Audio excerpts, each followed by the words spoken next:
G'day, Exiles, and welcome back to BLASTCAST, the Max Roll Path of Exile podcast. I'm joined here by Zizarin and Crouching Tuna, and today we're going to be chatting mostly about the patch 0.1.1 and all that it brings, and unpacking a few of the things like life and armor, melee, maybe a bit of crafting economy, also just kind of what we've been up to. And along those lines, what have you folks been up to? Ziz, you finished your massive, mega, gigantic subathon where you streamed how many hours in the end? Well, it went like a day over a month. So I think the subathon was like Jesus. 730 or 40 hours. And Well, then Helena did a lot, especially at the end. I was starting to be like, I'm very tired, and she was like, I can go longer. This game is fun. So she did she even did like a 13-hour stream. Like she was Damn. blasting. that's wild. Well done. Well Good done to you effort. both. Yeah, you did phenomenally there. And so I hope you've taken some time to rest, presumably, but are you kind of back into the swing of things? Back on Path of Exile pretty regularly now? Yeah, I did some short streams. We did one like we went to a spa hotel for a night. So I had like 2 days off, I Nice. think. So it's Good been idea. nice and good. I just have to imagine your body was like so stiff and sore by the end of that. I was after Yeah, my much shorter one. it Yeah. was. It was an experience. To be fair though, it was like I would say as a streamer, it was a dreamy subathon. It was like very perfect because the first time I did a subathon, it went down to less than 1 hour and stayed there for 9 days. And that was my first Stressful. subathon. So I was like, do I just stay up? It's kind of end soon. Do I Mm. just stay up? Do I just stay up? And then I was like, I'm so tired. Um, so it was, yeah, it was crazy. Well, congratulations. What are you up to in Path of Exile now that you're back into the swing of things? Yeah, so first I was like playing Spark a lot. Well, I tried a few different things. Then I was playing Spark, and then I was waiting for the patch. And then I was like, well, this patch is gonna be coming soon, so I'll play Spark and farm gear so I have like a lot of things to choose from when Spark gets nerfed and loads of other things get buffed. And then they didn't do that, and I was like, oh. Then I started playing Artillery Ballista with Hawa. Didn't like that, didn't work out that well for me, and it died. I did like a tier 9 or 10 map on my level 70 character, and then that was not a good idea. So that's like pretty much that was my first death in maps. And then after that, I was like, okay, I'll try Totem Warrior. And then that was my first real experience with maces that wasn't like League launch, because at League launch it was fine, had nothing to compare it to. Now I came from playing Spark to maces, and I noticed that I started looking at the OBS uptime timer, and I was like, have I streamed for at least 6 hours today? Yeah, okay, I'm gonna go. I'll see you guys later. And Oh then on my no. second or third day of that, and I was just like, oh man, maybe I should play variety. Then I was like, you know what? Like, chat, Oh I'm no. depressed. Maces are making me depressed. I'm gonna go play Monk. And now, like, boom, 8 hours went by, and I'm like, oh, where the time flies. This is so much more fun. So yeah, maces were making me depressed with the game, and now I'm on Monk having so much fun. So Monk is the cure to being a burned out streamer. Monk is Yeah, actually like great. just play Monk. Invoker is so fun. Yeah. Uh, It's fun does from the seem to be start too. yeah. Yeah. Literally from level 1. I started with like Pillar of the Cage God, and from level 1, I did like that glacial pillar thing that just like leaves the ice spike, and it did like a big crunch, and I was like, ah, this is. And do you know, on that topic, it's not even that maces are that bad.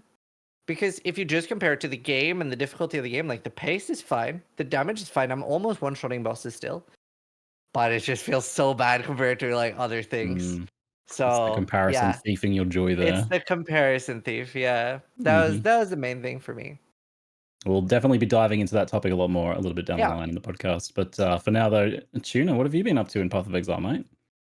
Um, so I actually did like a restart a few days ago, also to attempt like SSF hardcore, and I played an invoker in that, and I got to maps just fine. I actually didn't rip. I was just being very, very careful, just using like the correct paths to like farming for gear and over preparing for everything, and it was like really, really fun. I really enjoyed the campaign.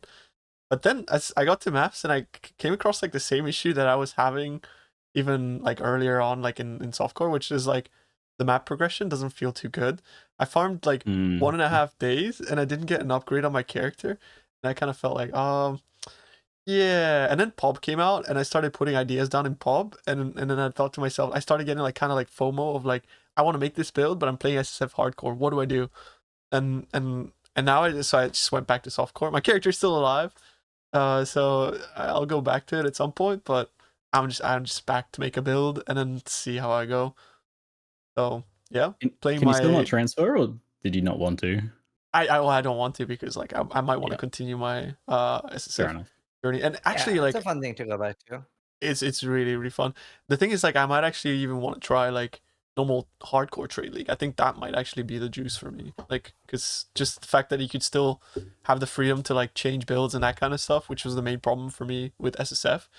SSF Yeah. softcore is like a lot more forgiving in that because I could just go really fast and farm everything at like maximum efficiency. But in this SSF hardcore, I can't, right? Like I can't go fast because if you do, you just die. So that was sort of the main problem Yeah. that I was having. I don't know if you guys felt the same here, but I feel like SSF in general in PoE 2 just it's hard for it to be in a good place when we just don't have that many tools. Like I wanted to go SSF as well, mostly like I don't know. I'm 36. I want to prove that I still got it, you know. Getting on in years. So I was like, you know what? Let's at least do all the bosses. I'm very much considering going trade now, but I think what I'll do instead is go trade when they do a new league. I think I'll go Yeah. trade there. Good shout. How So you far are haven't you played with the hardcore trade yet? bosses?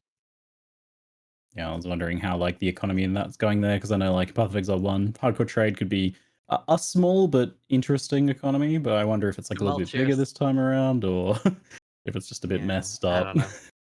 It's hard to say what it's like in the current state, as the economy is an interesting beast right now in early access. There's definitely a few Yeah. things I want to unpack there from both of you a little bit later in the podcast that we'll be diving into. I have been all over the place in my recent Path of Exile 2 action. In between trying to make various bits of content and things like that, I've been started a solo self-found warrior, and I actually really enjoyed that experience.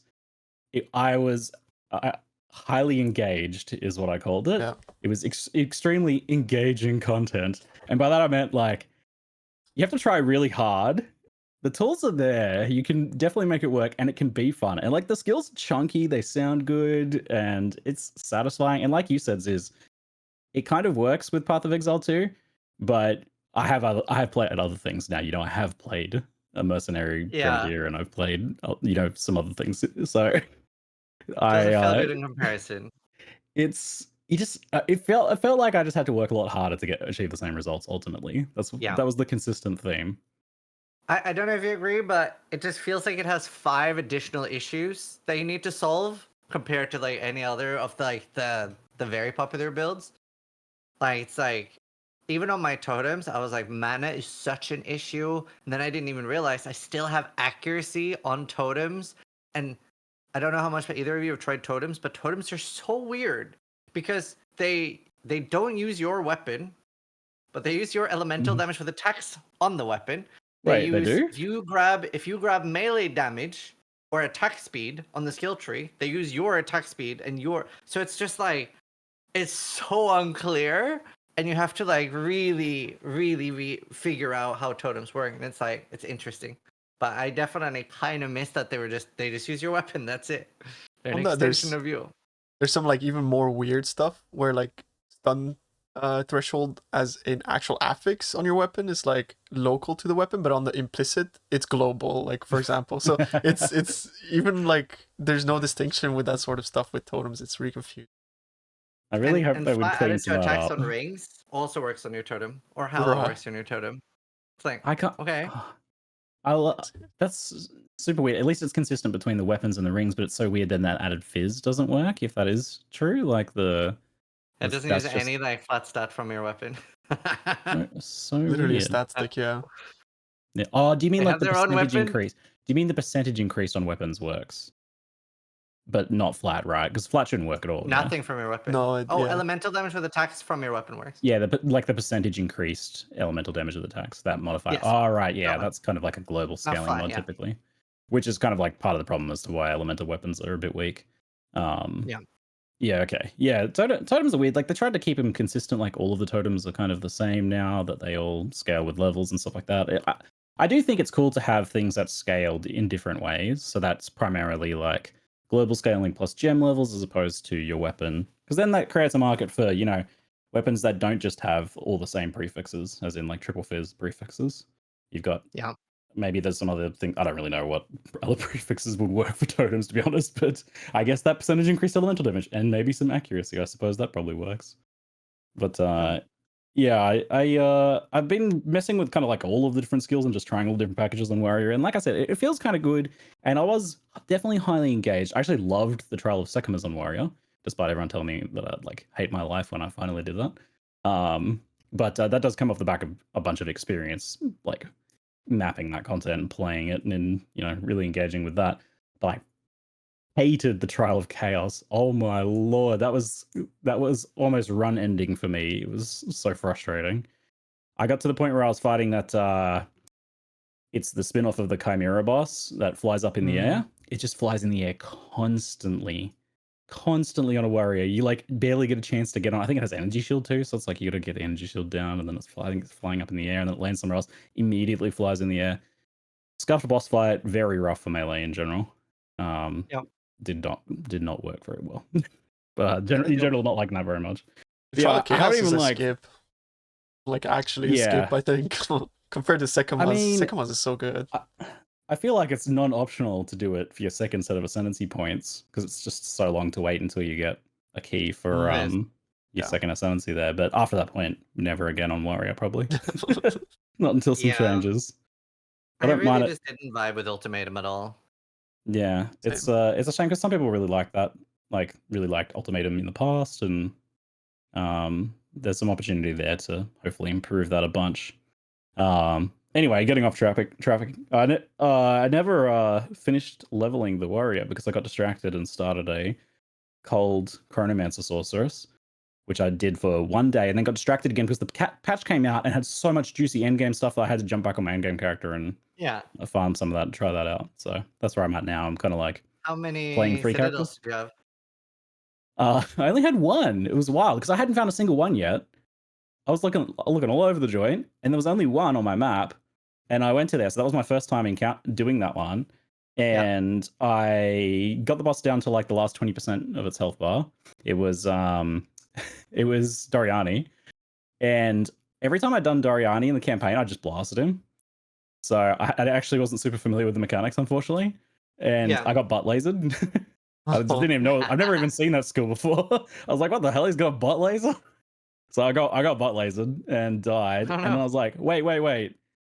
Not only do you not get multiple attempts at this, okay, they haven't implemented that yet, but also you lose that map node." Yep. Whoa, that's very a bummer. Unforgiving. Yep. Yeah. So I didn't know about that losing the map node thing too. I figured, okay, you lose the waystone, you lose any bonus stuff on there, you then have to put another one in. You can try it again, but no deal. I had to go hunt another one. And I'm kind of it's been kind of breadcrumbing me around now. So I've always got at least one beam of light to follow as I chase them around. Well, that's good. Yeah, but so that's obviously a huge improvement. Yeah, I have been enjoying Endgame so much more though since the changes. So maybe we'll start there with that topic then. The endgame changes in Path of Exile 0.1.1 were quite a few things that kind of connect together. So one of the big ones was just in general nerfing monsters a lot across the board. The patch notes section for changing monster abilities was massive, way more than I expected. Basically, a bunch of nerfs to certain things, AoE, their targeting range, so there wasn't as much off-screening, a bit better signaling, damage nerfing quite a lot of things that were overtuned. And it got to the point where it went from, I was reading that list and I was like, this is a list of everything that's killed me. So they really mapped that one out. And I think there's only like one thing that I feel like they missed so far that I've noticed. And that's the crossbow skeletons. They seem to be doing tons of damage for some reason. I don't know if you've encountered them, but they do like 3 or 4k physical or something. And when they're blasting you as packs, and they have no signaling. They're just like regular crossbow shot. I don't know what's the deal with those, but it seems like a massive improvement. How do you guys feel about the monster changes in general? Yeah. I haven't mapped that much. I'm mostly being on the newer characters. I logged on and I checked like how many more citadels was I close to, and it was 14. What? I guess you've mapped quite a lot. So yeah. Crazy. So it was a lot. And then, yeah, for me, the most end game change was just replacing runes. Oh my god, I'm so happy. Yeah, That such a alone good made the game change. 30% better. So happy Yeah, with it. that made like the SSF And just journey yeah, so good. Like honestly, yeah, 100%. And then yeah, like I like the end game changes are so good. Like it's so clear now, the undeath effects, and they Mhm. like not even undeath too, but like the fact that the effects go away when they die. So many nice things with that. I really vibe with that, and like the monster changes, they were really great. I'm not a big fan of the hag, the like swamp hag with like why do we have the Eater of Worlds endgame mechanic in maps casually? And I feel like they made it oh yeah, I feel like they made it worse. That's the Like I drowning think in orbs. the drowning yeah, orbs, yeah, I feel Yeah. like in PoE horrible. 1, it's very clear this is going to kill you, right? It's like huge tentacles on your entire screen, everything gets darker. Oh, In PoE yeah. 2, it's just like this invisible line that goes in and one hits your character. Like, I didn't even know it was the same mechanic until I was watching Gamer for Life and I saw someone die to it. Because I was Mm. like, you wouldn't have put that on a normal monster. They wouldn't do that to us. So I wasn't that scared of them. After now, I'm like terrified. I haven't died to it, but so scary. I hope we can spectre them and do that on bosses. Just like stand in this orb Yo, boss. I didn't think Just about stand in that. it. Yeah, That would be insane. crazy if it works the same way on enemies. I do not Imagine. envy the Spectre like whoever's working on Spectres. My god, they have a lot of work for them. I can't believe they made that Um, it's unhinged. Speaking of endgame though, I haven't tried Arbiter after the patch because I've been on new characters. I don't know if either of you have, but how much harder is he now? Because I'm really looking forward to it being harder. Because right now I just one shot it. It's kind of boring. Yeah, Very hard. no, I haven't. I'm on that push now that I can actually see what the citadels are. It makes it a lot more engaging. Actually didn't even want to do it before that point. So Yeah. this change has been great. How is it now, Tuna? Well, before this, I was basically always one-shotting it, so I didn't have any sort of like understanding of how the boss worked. And today I thought to myself, like, yo, the fragments kind of went down in price, and like the chest is still expensive, so I'm just gonna go attempt it. But the chest is still expensive, and the fragments went down, but like it kind of equalized, That's a clue. because of the fact that the boss is now actually like fairly difficult. And one thing is, you need blink for that bit, like fight. Like you need blink. If you don't have blink, you cannot do the fight. That's like. Ugh. Unless you have like frame perfect movement, it feels like you have to have blink. And like I just went don't in like and hearing that. I didn't really know what was going on, and there was like these circles and I'm jumping between the circles and it just kept going while the boss was doing other abilities. And yeah, and it's because like now they added like damage reduction so that you can't just like burst him while he's doing his beam unless you have like a Yeah. super investment into DPS, I suppose. Do you still do the same damage after though? Like once the introductory phase is over? After he does the whole Oh, beam, okay. like your damage is fine. But the problem is that he's like teleporting Okay. around while you're running into circles. Yeah. So you can't DPS him down unless you're like Spark or something like that, right? And I'm just like a Yeah, monk, I'm like Spark. yeah. Oh yeah. So I was watching Quinn had like a TV crew at his house. I guess they're Yeah, recreating yeah, one of yeah, those something like like that. Quinn movies or Very something. clear. And I watched him go in and I was like, I hadn't thought about the fact that it was buffed. And I was like, he might have a chance. The first one doesn't have that much HP. And then I saw that he was doing like 16,000 damage. And I'm like, oh, he's dead. Yep. Because it's such a long fight then, right? And it's a crazy hard fight. Also, he had in his title that he was going in blind. I would love to see anyone do that fight blind on hardcore. It's I don't impossible. particularly think it's doable to do blind because it has 5 different one shots. Like yeah, that's crazy. It's very difficult. I think that, like aside from the fact that like if you like blink is mandatory though, it's a pretty cool fight. I agree. Cool. I think it's a very cool fight. The only thing I think is a little bit is when he fires the beam into the place you're supposed to stand, and you're supposed to stand outside and then run in while the beam is still active. Yeah. You kind of have to be frame perfect there. I'm like, that could be a 0.3 second longer grace period there, so it's not as hectic. Other than that, such a cool fight. I was really sad the first time I did it because I didn't know how much to prepare, right? So I just did everything I could, went in, and I'm like, oh, well, that sucked. Just one shot it.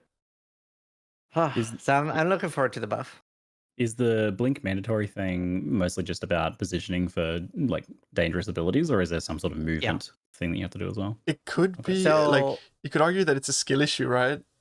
But I mean, I probably just has a Ultimately, better everything is understanding to of some this. extent. Yeah. so no, I mean, it's just it's very tuned for you to play perfect sometimes. Hmm. So he has two things, right? He has the meteors that like land, and then you have to stand inside the meteors. First off, that can bug sometimes, so it's just far away and you can't get there, and Yeah, you just die. Unlucky if you're I in had that hardcore. as well. It was off screen. Like I couldn't even see Yeah, it. and that can happen. Um, that you're just dead. It is what it is. Reminds me of Don't play Sorrow. hardcore during early access, ideally. But the Yeah. other thing is when he fires those lines of beams, this is what killed Quinn. If you're moving in the wrong direction while they're spawning, you're dead because 30 ms is not enough for you to correctly readjust instantly enough. You kind of have to be standing still and then move. So yeah, Blink probably helps it a lot there. But it is like a skill thing too that we're gonna get better at. Like I remember the first time I saw the lab boss, I was like, this is so hard. Like I'm like just making it every time. But now that I've like done it a lot more and stuff, I'm like, I could do this with 0 ms on my boots and 0 ms boots, and no buff and still be fine now. I think so. It like we do get better with practice. For sure. So you've provoked a thought in me here, which is that do you feel it's possible to build mitigation or the ability to survive most of these like mechanics and these attacks in this sort of boss? Not at Someone all. died with 26k fire, or sorry, 26k ES and like 80 fire res or something. So meteors, that or? does that. That was from the meteor. Okay, yeah. So that effectively says that there's no point building survivability in a fight like that ultimately, right? Like if all of the things kill you, then you just want to go for pure glass cannon. And I'm not sure I love that idea. I hate that. I don't like that either. I'm okay with the idea of some fights maybe being like that, but this is the core pinnacle thing. Like this is the core pinnacle boss, right? So this is the boss that in theory every character might aspire to attempt. It's not like a side boss maybe that could be there to Yeah. reward glass cannons. So it should be, I feel like it should be the case that players could build something very tanky and then only have to maybe dodge like one attack that is deadly to them, or build glass cannon and try and burst them down and skill through the fight. Yeah. I'm very much on the same page there. I actually really like one shots when it's something like the Maven memory game and stuff like that, and that's really fun. But I think what I prefer for boss fights is when it becomes more of a war of attrition, Mhm. where the abilities do more damage the more you get hit by them.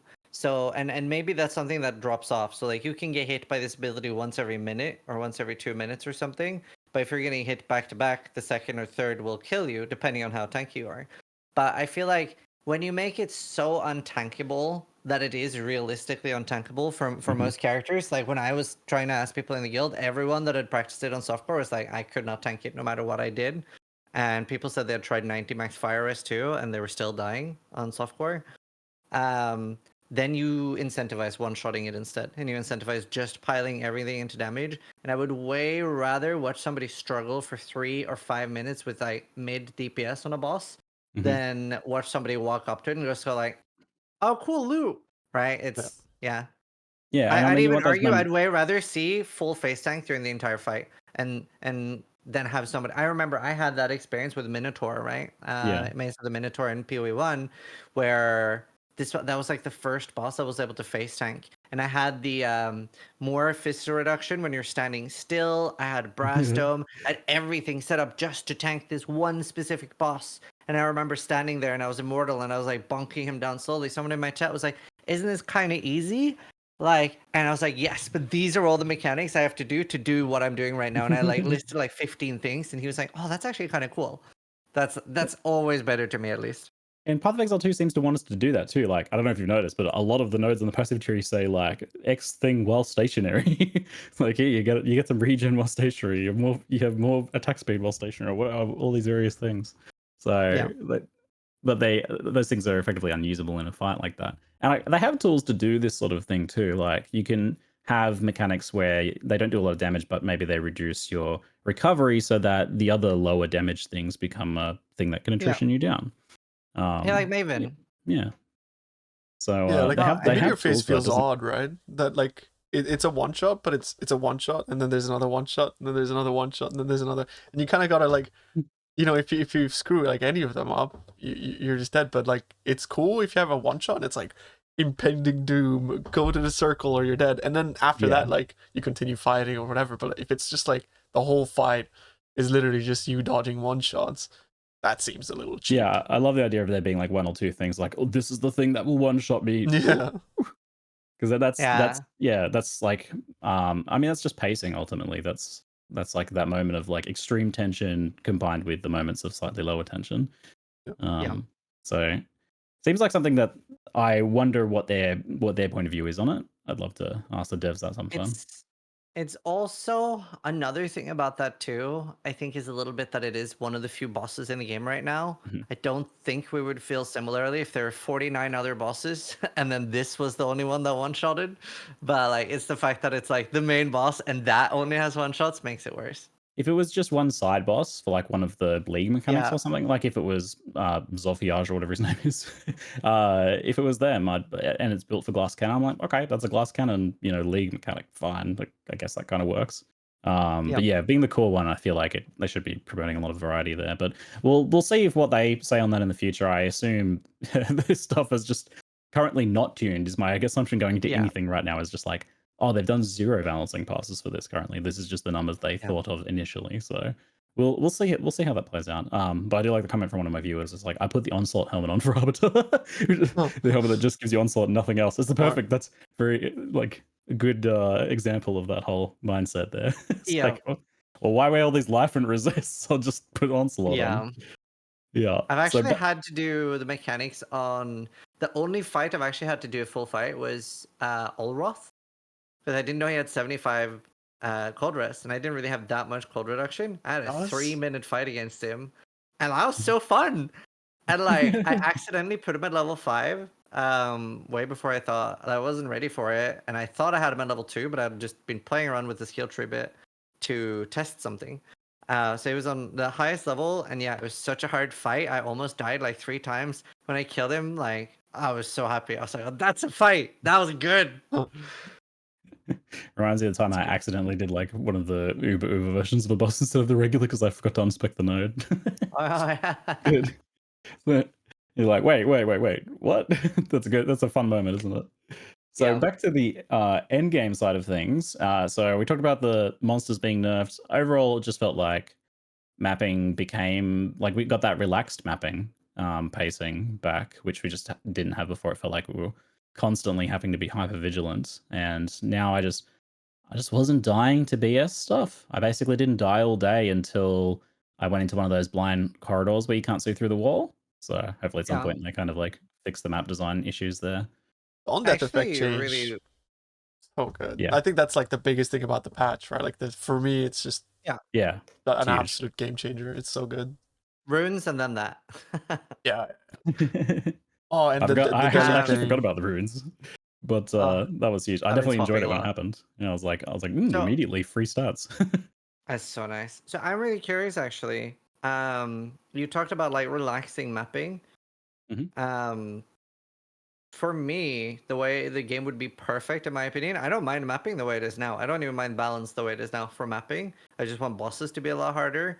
How do you guys see that like being long term? Like, do you want exhausting mapping or do you want relaxing mapping? Like, where do you lean there? For me, pacing's a mixture. That's what I want to mix, right? Like I want those moments of tensions, which is like for me, I want that mostly to be happening in the boss fight. So you get to the map boss, and then you have to pay attention. And that's exciting and hard. And then more relaxed with the occasional like you see something appear, and you're like, oh wait, wake up. What's that? Which is like you see a rare monster or something, so they probably need better signaling for that. But you see a specific mechanic or one of the league mechanics. It's like, oh, this expedition looks really spicy. Like Breach, yeah, Breach, exactly. I always found like mapping is a really good place to keep sort of like where you're in farm mindset, where you could just like do something over and over again, and you could have a conversation with somebody and still map. I think that's mapping. Well, it would really serve that purpose, but I do think then the game does miss something. And I'm obviously a Delve merchant, so I would say like Delve was a great way for players to actively introduce difficulty if they want to, of course, by going deeper or like by doing whatever. And I think having a mechanic such as that, where like the player has agency over difficulty with, of course, rewards to like entice them to do so, would be sort of like where I would love like where what the game could add that I would really enjoy, right? But I do feel like currently there is a lot of issues with like difficulty scaling. There isn't the ability for us to actually introduce more difficulty to our maps, because I don't know if you've played like Delirium, but Delirium is very, even though you have like very high delirious numbers, it almost doesn't feel like it gets much harder at all in terms of tankiness. It like it might do on like a very very early character, but I think the problem is at the moment that because there is a lack of balance in the game, it just feels like you can just steamroll way Yeah. too easily, right? On most good builds, which I presume is like what most of us are playing, like Spark or like attribute stacker or stuff like that. So there's like, it's a multifaceted issue at the moment where I feel like we're too powerful, and also at the same time there's no like kind of like there's no dial for us to turn to say like I want it a bit harder. Aside for the bosses, of course, but I do think the bosses are very well done. Like aside from Yeah. like of course like some things here and there. Well, I'm actually really curious there. How hard would you like map bosses to be, Tuna? Map bosses is something that you Let's can choose to say, do, right? So I yeah, would but say like pretty for hard. example, do you think they should be a fight? Because you said you want mapping Yeah. to be really chill, right? Would you still be okay with like 1 minute or 40 seconds per map boss, or do you want to click them? I think they should be harder, because I think map like doing a map boss is a choice. But then the problem is that as Yeah. well that maybe they should just remove map bosses altogether and just leave them as a tablet, so that you have the choice of whether you want to do the boss or not, if they were to make it really hard. Because I do feel like mapping itself is kind of like a safe haven where you can just kind of like chill, have a breather, farm. But then if you're sort of like stopped by a boss, like I guess there is like you can just port out and go back in and the boss disappears at the moment. But then that's not like really nice Yeah. gameplay. Like, do you know what I mean? It's not No, really like I something see that I that. look forward to doing. So giving players the agency in that regard would be better, but then making the bosses much harder and more rewarding as well would also be like Yeah. that's what I would prefer personally. There are some like fundamental difficulty scaling options there for you at the moment. I mean, you can always put in a lower level map, or you can just do a tier 15 and not a tier 15 plus one plus one plus one. So you can Yeah. always like make those bosses a bit easier, or change that tree to not have as many of the difficulty modifiers potentially. I think the trees probably need more customization on that front. I feel like PoE players really struggle with that, not running the hardest difficulty content. There may be Yes, some they've said that many things. times. Yeah, there's maybe some things like maybe not everyone puts like max delirium on, right? There's maybe that, but like not running at level 15, etc. feels very. You feel almost disincentivized not to. Especially I in think PoE 2, I think. Yeah, I think PoE 1 did a really good job with that. Like especially on hardcore, like I very often run tier 6 maps for a long time, and that Yeah, feels there was very worth it. strategies for it. Yeah. I also really agree with what Tuna said there about Delve feels like it's missing a bit. And I think the current maps are just Delve, and I really miss the old Atlas so much. I miss the old Atlas so But you much were because it had pretty excited about this one, if I recall correctly. You liked the look of this one. well, yes, but I want both. So I would like I actually want I don't even necessarily want this to be like Delve where we have to get soul fight. I want two completely separate end games that you can do like this, right? So you could choose to do the PoE 1 Atlas and fill that out. You have the progression, you have the Atlas tree, and then you have like this world where it's just procedurally generated and you just go. I love the idea of that because that's something I've been saying for years where it's like, oh, you know what? This league I'm gonna delve. Or this league I'm going to do the Atlas progression. You can just focus on one and there will be different rewards in either. But it's a big L for me with this is that it almost feels like being dropped into the ocean and you're just like, I have no direction. I feel a little bit lost. And that's what I've been feeling the most. Whereas like with the Atlas, right, in PoE 1, you do the tier 1 maps, you do the tier 2 maps, and you just complete the puzzle. You fill it in. And then by the time you're at tier 15s, there's 13 different end games open to you, right? Yeah. So I think a lot of these issues will just go away the more stuff we have in the game too, but I would love to see both. With the patch reveal, GGG talked about this topic a bit and how they agree that Mhm. there's not kind of like enough direction for players there early on. And that was definitely a topic I wanted to bring on. I feel that like while some of the base like fundamental things are there and working pretty well in the Atlas, like the the ability to add things to your map and change your map scaling and all that. The passive trees themselves and the content unlocking that they do, are, for me, they feel very like a bit boring and lackluster, but also very top heavy. So like I felt like nothing happened. I could exert no interesting influence over my Atlas endgame experience until I completed the tier 15 quest. Whereas, and we went through the same thing in Path of Exile 1. I hate to reiterate they've learned these lessons before, because I know it's good to go back to the fundamentals and see what works and what doesn't. But in this case, I do feel like we had this thing where it was the same in PoE1 for a while, where it was only once you got to tier 16 maps that the game started getting interesting. So you had to like pay the fun tax to get there. And I do feel like that's a bit the same case here, where you don't really have many mechanics on your map. You're just barely adding some things via towers, but there's no ability to like customize any of the league mechanics until you're at tier 16 and start like getting those bosses, and that happens very late. Like, Yeah. potentially like hundreds of hours for a lot of players, I think. Yeah. It really does. It really does. The only fun mechanic is like Breach, I think, because like it's a lot of monsters early on, but the others feels very lackluster for sure. Oh, I do Even feel like the Breach expedition isn't that changes. good until 11. Yeah, like you don't get much out of it, but it's more like, I suppose it's like pretty fun. But I guess like when I was in SSF Hardcore, I would just almost skip Breaches because it felt like Yeah. the opportunity cost of like running them was like, I might get swarmed Very and die, dangerous. and they might drop like an Exalted or maybe. So you don't get like splinters or No. logbooks or anything like that until You get what tier logbooks. is it? You get Until tier logbooks. 15? No, you do You get get That's what it logbooks. seemed like to me. You You do can get get logbooks logbooks. earlier. You don't get splinters until a tier 11. You don't find King of the Mist until tier 15, I think. Someone Yeah. said they found one earlier. Maybe it's just Giga Rare. Mm. I can't confirm that But one. yeah, Yeah. it's very top heavy. And I question the idea of having the trees for each league mechanic are designed just basically to like make the boss content for that harder. So I kind of get Yeah. that they're not actually doing anything with the league mechanic itself. But the idea of having just that and that only scaling based on boss kills, I don't know, that feels like it should be a top part of a breach tree. Like there should be a breach tree before Well- that's about the league mechanic. Yes. I 100% agree. I actually like this, and I kind of wish PoE1 had that, the boss trees. I think that's a good idea, but we still Yeah. need the normal Atlas Yeah. on top of that. But what was infuriating for me that like tilts the ever-loving shit out of me is that the 50% increased chance to see Ritual Boss, you need to find him twice. So it took me 2 or 3 weeks to find him twice. Then I found 4 in one day. Yeah. And I'm like, Yeah, oh, now high it's super variance. okay to farm. But before you find him twice, it's just like, where is he? It can be very high variance, I feel. Yeah. Like And some people will Ritual get as a well lot, other does people get, just won't. yeah, Ritual itself changes quite a lot from the tree because it feels a little annoying to run it without, because then you can get like 3 rituals. You never get have less enough paper rerolls. as Like that well, one right? is affected. Yeah. Yeah. That one is affected quite a lot.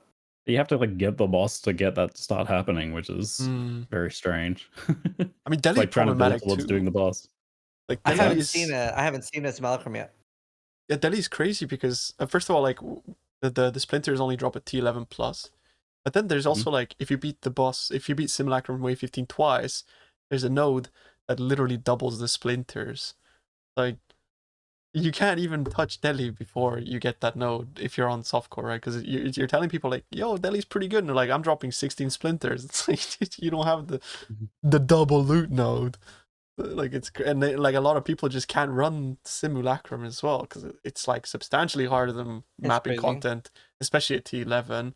So there's just like a lack of balance there, and like the points, what they give when you encounter the bosses, and how long it takes to encounter the bosses. Is just like dissonance between what they provide and how to access them, that kind of stuff. Talking about bosses, the regular map boss rate was buffed. Sorry, Tully's upset in the background. And and they added the tablets to add bosses to your map. How have you folks felt about the changes there? Haven't touched that one. That's good. I mean, it's fine. Nothing like it's kind of like it's nice for the people that want to farm more weight stones, but it's not necessarily something that's like, too impactful. That makes sense. I was definitely looking forward to that because like the map bosses were consistently the most fun thing for me, but they did feel like they were like so infrequent because they were like probably like 1 in 8 or something in the end. But So I looked at the tablet. They have 3 to 7 bosses per. How do you guys feel about the opportunity cost of using an overseer tablet versus the other ones? Yeah, I mean, right now, I feel very, very like, why would I not just use Breach? And Breach is the one that's the best to use multiple of too, because I can have like 7% chance for additional Breach, 5% chance for 3 additional Breach and stuff like that.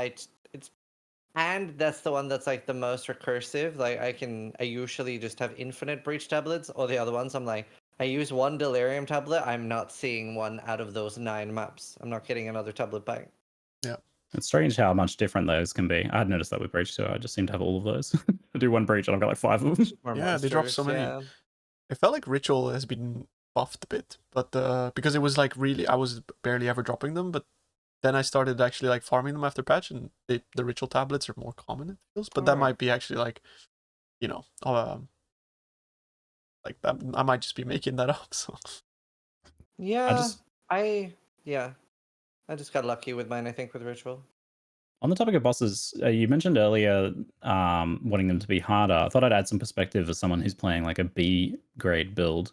So I don't know if you guys are playing like the really good builds and are having that feeling about bosses, but playing a B grade build, I felt like once I added the boss difficulty nodes from the boss tree, which I have the 8 out of 10 or whatever that is now, I actually feel like Yeah. the difficulty balance is really good.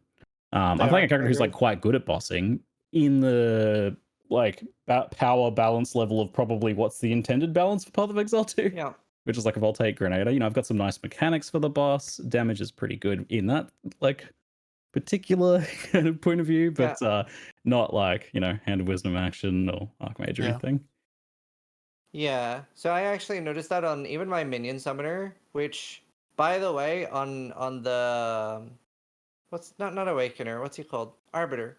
On a Arbiter 0, I one-shot it, right? It's instant. But on map boss level 4, it actually on some of them takes like a minute. It's like an actual fight. Especially, is it Abyss or something? The one with the skeleton that comes out of the hole. That guy's Oh yeah. tanky in Yeah, maps. He has a tank thank you, on him. boss. And like I realistically, even on SSF, don't really notice much on my Archmage character because Lightning Conduit is dumb. I even tried turning Yeah. off my Archmage, and I was still one-shotting things because Lightning Conduit is the most imbalanced thing I've seen in gaming in a long time. Um, but yeah, no, so I don't notice much on that character, but yeah, even the summon skeleton character, which is quite meta, like that actually feels balanced, at least in SSF for the state of the game. Yeah, so I think like a Do some few video. builds having just particularly ridiculous damage is throwing off some appraisals of some of this stuff. And this is always my follow-up question when anyone talks about like the difficulty of something is like, what build are you playing? Because it Yeah. makes a huge difference to your opinions on like whatever mechanics Yeah. you're doing, for sure. So we're trying to do our best to navigate that and, you know, analyze and critique the design of the game while trying to remember, you know, that the balance is not there. But it's tricky. Yeah. Must be pretty I'm tricky for them as well. I'm starting to realize I don't think I mind too much where the balance ends up. And I like talked to my chat a lot, and I think 70% wanted it either to be slower or similar, like slower than now, or at least similar to the campaign, and they were okay with that. So it seems like quite a lot of people are at least okay with not like snapping bosses out of existence, which is good. But I was really worried before the game came out, like, am I gonna enjoy this game? And now I'm not so worried. I think I'll enjoy it no matter the pace. And then we still have Pee Wee 1. Yeah. I think the pacing of where my like I said, B tier Voltaic Grenadier build is at feels really good too, which is like a bit faster than your campaign warrior, but but you know, it feels like endgame Path of Exile 2, not endgame PoE 1 so much. But yeah, then I watched some footage of like one of the monks just doing this at hyper speed and the entire screen blowing up with Herald of Ice procs. That's I'm like, me.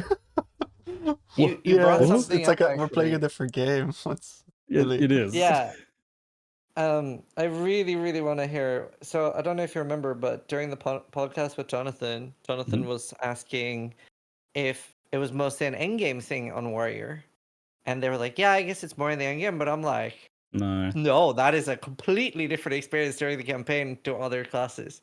Like, it's so different playing Maces to anything else." I was like, "No, that is." I wouldn't say it's miserable, but like relatively miserable compared to like I've been playing my monk now. I played Spark before then. I played minions. Like those are the three main things I've played. Oh, and I played Yasuo, right?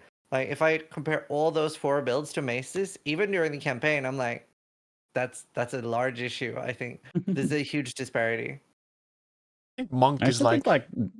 amazing. It's the gold standard. Like you play Monk, you from like SSF from 0, you play through the campaign. It's so much fun. Like all the skills are good. So good.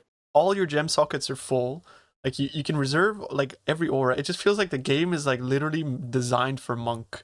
And it's so much fun to play. Like it's genuinely so much fun to play Monk from 0 all the way to maps and stuff.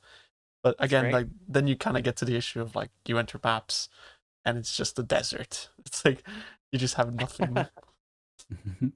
I we'll definitely talk about like gearing and economy and crafting a bit later because that touches on that topic. But I have heard from a lot of like newer players that like the first 10, 15 levels for Monk is quite difficult for them to engage with. So maybe very your like difficult. experience levels probably help smooth things out there. Because I had a similar experience with Mercenary where like my experience with it made it really fun in those early levels, but other people Played struggle bow. a lot. You just put it on a bow You for played Act both of 1, and then those Act first 10 2, levels. as soon as you get Ice Strike, you go for Ice Strike. Because like before Ice Strike, it feels very rough actually. And I was obviously scared because you know SSF hardcore. I'm not really like a seasoned. I barely ever play hardcore, so I was just being as safe as possible. And bows are just very strong. Act 1. Yeah. But I actually feel like the warrior campaign experience is like not too far off. To get sidetracked a little bit, I feel like if I just make a few small changes, like obviously whenever you compare to some other things that are like quite Yeah. out of whack, that's a whole separate topic. But just looking at warrior kind of like in isolation compared to the game like content, I felt like it was mostly just a combination of the skill package being a little bit too complex and weird at the low levels. Like the fact that you get like rolling slams your first skill is really weird choice because that's just going to screw new players so much because they're going to be like, oh, this is my main skill, use that all the time. Like, no, that's supposed to be some sort of like movement initiator. It's not not meant to be like it's not your ground slam. It needs to be like ground slam or something for the first level. They need a ground slam. Absolutely. And then coupled that with like slightly too long attack times, which GG agreed with and sounds like might be getting tweaked. And pushiness actually was like I think the subtle thing that not many people have mentioned, but the fact that like rolling slam doesn't push things out of the way with that first slam, and the fact that the warrior's getting pushed around constantly, I feel like they need to increase the warrior's pushiness with like most of their mace skills, so they push enemies out of the way, and maybe like tie to armor or something, some sort of anti-pushiness thing where you don't get pushed around. So like wearing heavy armor gives you the downside of not being able to walk as fast. Why not make it so you're less movable as well? Yeah. I gotta say, like, I think I just strongly dislike pushiness as a thing. Like, I don't know if there's a way to make it feel better, but it's not even that it feels bad. It feels like a bug. Like whenever I when was you get getting pushed pushed, around. like I was like, am I desyncing? Am I lagging? Like, what's happening? 100%. I don't know how to make that feel good. It's the thing I like the least about this game. Like I am so passionate about this. Like I hate pushiness. It just feels like you're playing like a bad game because your character it just doesn't feel like it's like intended. It doesn't feel good. This by far I think the worst. And it was so evident. Like I don't know if you guys did Delirium before they fixed this like immunity phase when they first come out. It was ridiculous. Like you would be running and they would literally push you like off screen. Like your character would go off the center of the screen. So silly. It was so weird. It was so weird. I was like this is straight the worst thing, you know. Being able to push enemies is good, I think, and feels good. But being pushed yourself, I feel like it should only happen when you get stunned. So or if the monster you don't has have control knockback. of your character anyway. And then your character could like fall over or get knocked out of the way or something, and you're not getting this like weird kind of it's technically still in control of your character, but you're not. I liked it with the iron count. Then it made sense when he's like sparing me up against the wall. I was like, oh, specific abilities. That's cool. Like, specific abilities. Or like a monster is shield charging me and it sort of makes me part of the shield almost. Like you see your character, like then it makes sense. But there were so many things where I'm just getting pushed and it just feels buggy. And that's what I mean, it being like a stun, right? Like it doesn't have to necessarily be the stun mechanic, but like it's tied to a specific ability stunning you, as in you're stopped and being moved around against your will, kind of because you got hit by some hopefully well telegraphed ability. Yeah, you should never be pushed by something just walking against you, which happens with rowers when they're not charging for some reason all the time. Because I think Happens what's with happening is everything. like the rowers are trying to charge, but they're not quite Yeah. initiating, so they're just walking into Not it. But enough momentum. the pushiness is happening. Very strange. Yeah. So I think, especially for warrior, there, like it defeats the feeling of being like this tough, warrior that can just waltz through the small enemies when the small enemies are pushing you around, Yeah. and when you can't push them out of the way. They have made some Yeah. small changes to this. They just increase pushiness against enemies smaller than skeletons. But I feel like a warrior should be able to walk through skeletons, but especially use their abilities through skeletons. So like the one where you run across the ground and like leave all the tremors behind or whatever it is, that one. Yeah. But like you get, I think I was watching Khan yesterday. He's doing his 100 push on warrior. And he's like doing his character is literally exploding the entire screen. He's got this ridiculous god tier warrior, and he's doing this charge. It looks so impressive and brutal and strong. And he walks into a little doggo and gets stopped. Like he can't get past the doggo. There's like one meaty endgame warrior, Giga warrior, level 99.5, stopped by one little doggo. Yeah. Yeah. So it kind of defeats the awkward. vibe a little bit there, doesn't it? I do like that idea of like the shield charge that has like the pushiness tied to it, or like like Count Juno like stabbing you and pushing you in. But yeah, I mean like normal monsters like taking your character for a walk is not ideal. Yeah. Like it's not ideal at all. Yeah. So we'll just kind of loop back to some of the other topics from Endgame before we get too sidetracked. So you haven't been playing too much Endgame yet, Ziz. You probably can't comment on the Waystone Sustain. How have you felt about Waystone Sustain, Tuna? Like GGG wants it to be not too easy to sustain Waystones because people run into the problem where they do the higher level content that they're not supposed to be able to do right now. But players overwhelmingly want to be able to just have all the maps and don't want to ever have to like trade for maps or something, or do lower content than what they think they should be doing. How do you feel about like the current state of it, and where do you think it should be? In end game, like once you reach high tier maps, you have too many. Like and that's fine. I like having too many because that means that I can just like do whatever I want with them, like corrupt them, not run the bad ones, etc., etc. During progression is where this is like technically an issue for people, and I did encounter on my first playthrough a little bit of that as well, but that's circumvented by just like north of the Atlas passive tree. There's like 10% chance to drop maps that are 1 tier or higher, and then you also have increased Waystone on the right. You grab those first, and then you very easily progress. The issue is, on my first playthrough, is that I too was pushing harder than my character was able to handle, and I was dying. And once that happens, once you get into like 14, 15, 16, and you not 16, sorry, but like 13, 14, 15, and you fail at T15, especially like a boss one, that can set you back to T13s, and that's what feels bad, right? And that's what I think a lot of people are having issues with. But I do feel like if you're playing a strong build, which like unfortunately like like at the moment the balance is so all over the whack, like telling someone like just reroll like is unfortunate. But if you are playing a build that can handle it, then Waystone Sustain is totally fine. Like it's absolutely fine. Yeah, I think if you're like just dying once every now and then, it works fine even on progression, even without the extra Waystone drop nodes, because that's basically what I did.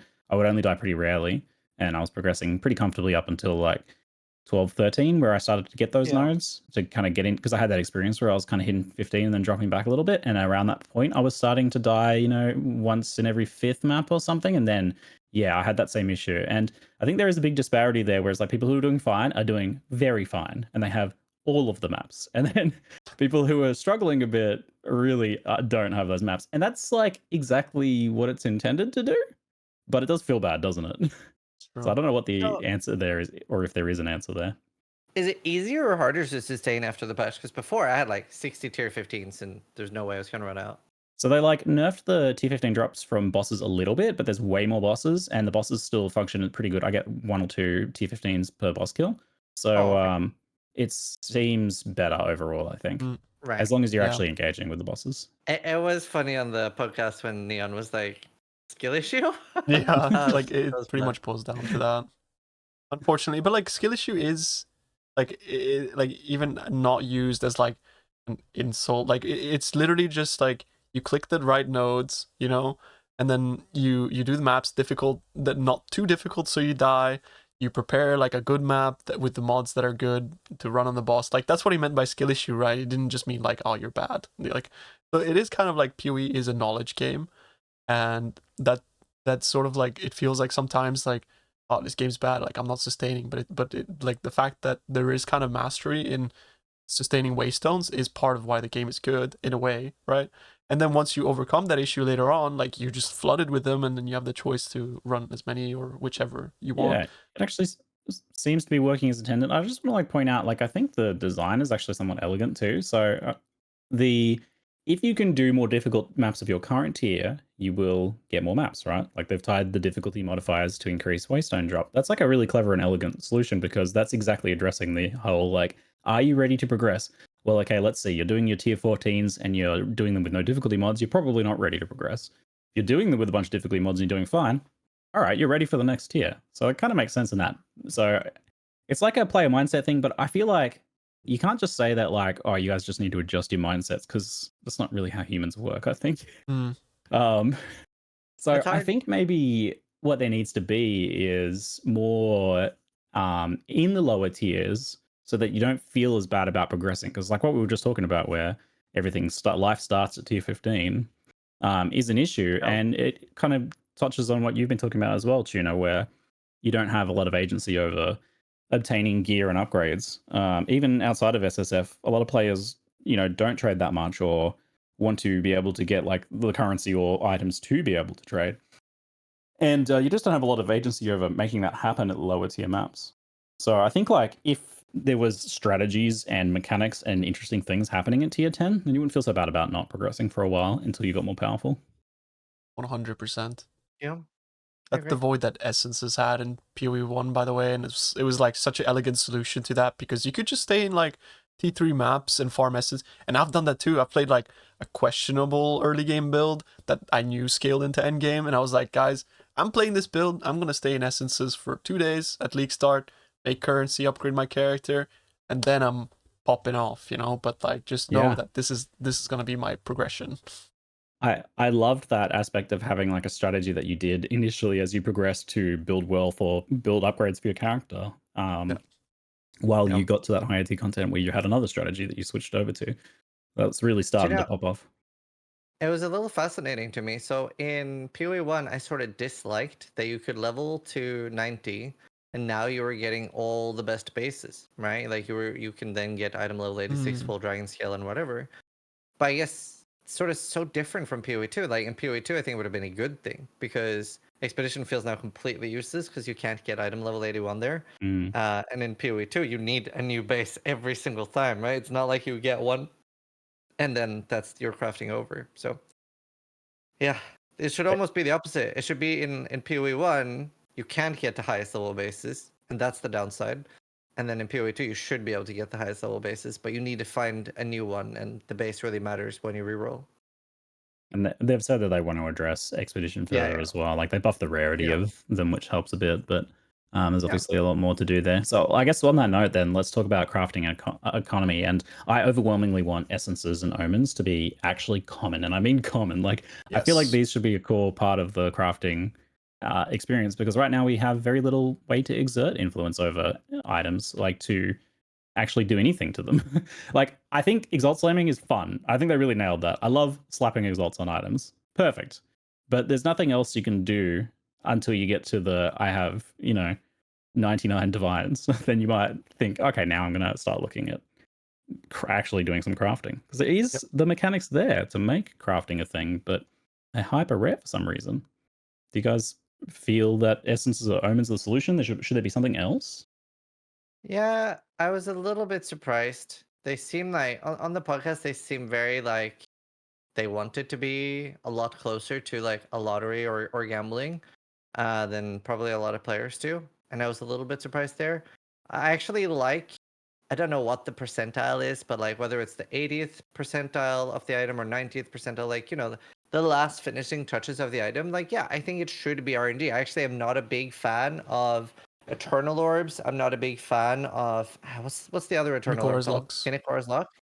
I'm not a huge fan of those things to finish an item safely. I actually love when it's kind of unsafe to get that like 100% item. But on the other hand, like getting to like the 60th percent of the item or whatever, that should be almost guaranteed. Like I love the crafting bench. I love like the divine arm crafting, and yeah, the earlier in the item it is, the more guaranteed it should be. Is my take on it. Yeah, 3 to 4 affixes, I feel like, should be what you have the most Yep. control over, and that exists there. Like, that's kind of what some of the omens are doing. That's definitely what the greater essences are supposed to do. So I have completed the, like, boss tree. I've done tier 15, 16, 17, 18, whatever there are, and I'm hunting citadels, and I've seen, I think, maybe 2 greater essences and 0 annuls, and I've only just started seeing some omens now that they buffed them. Like, that is very, very low.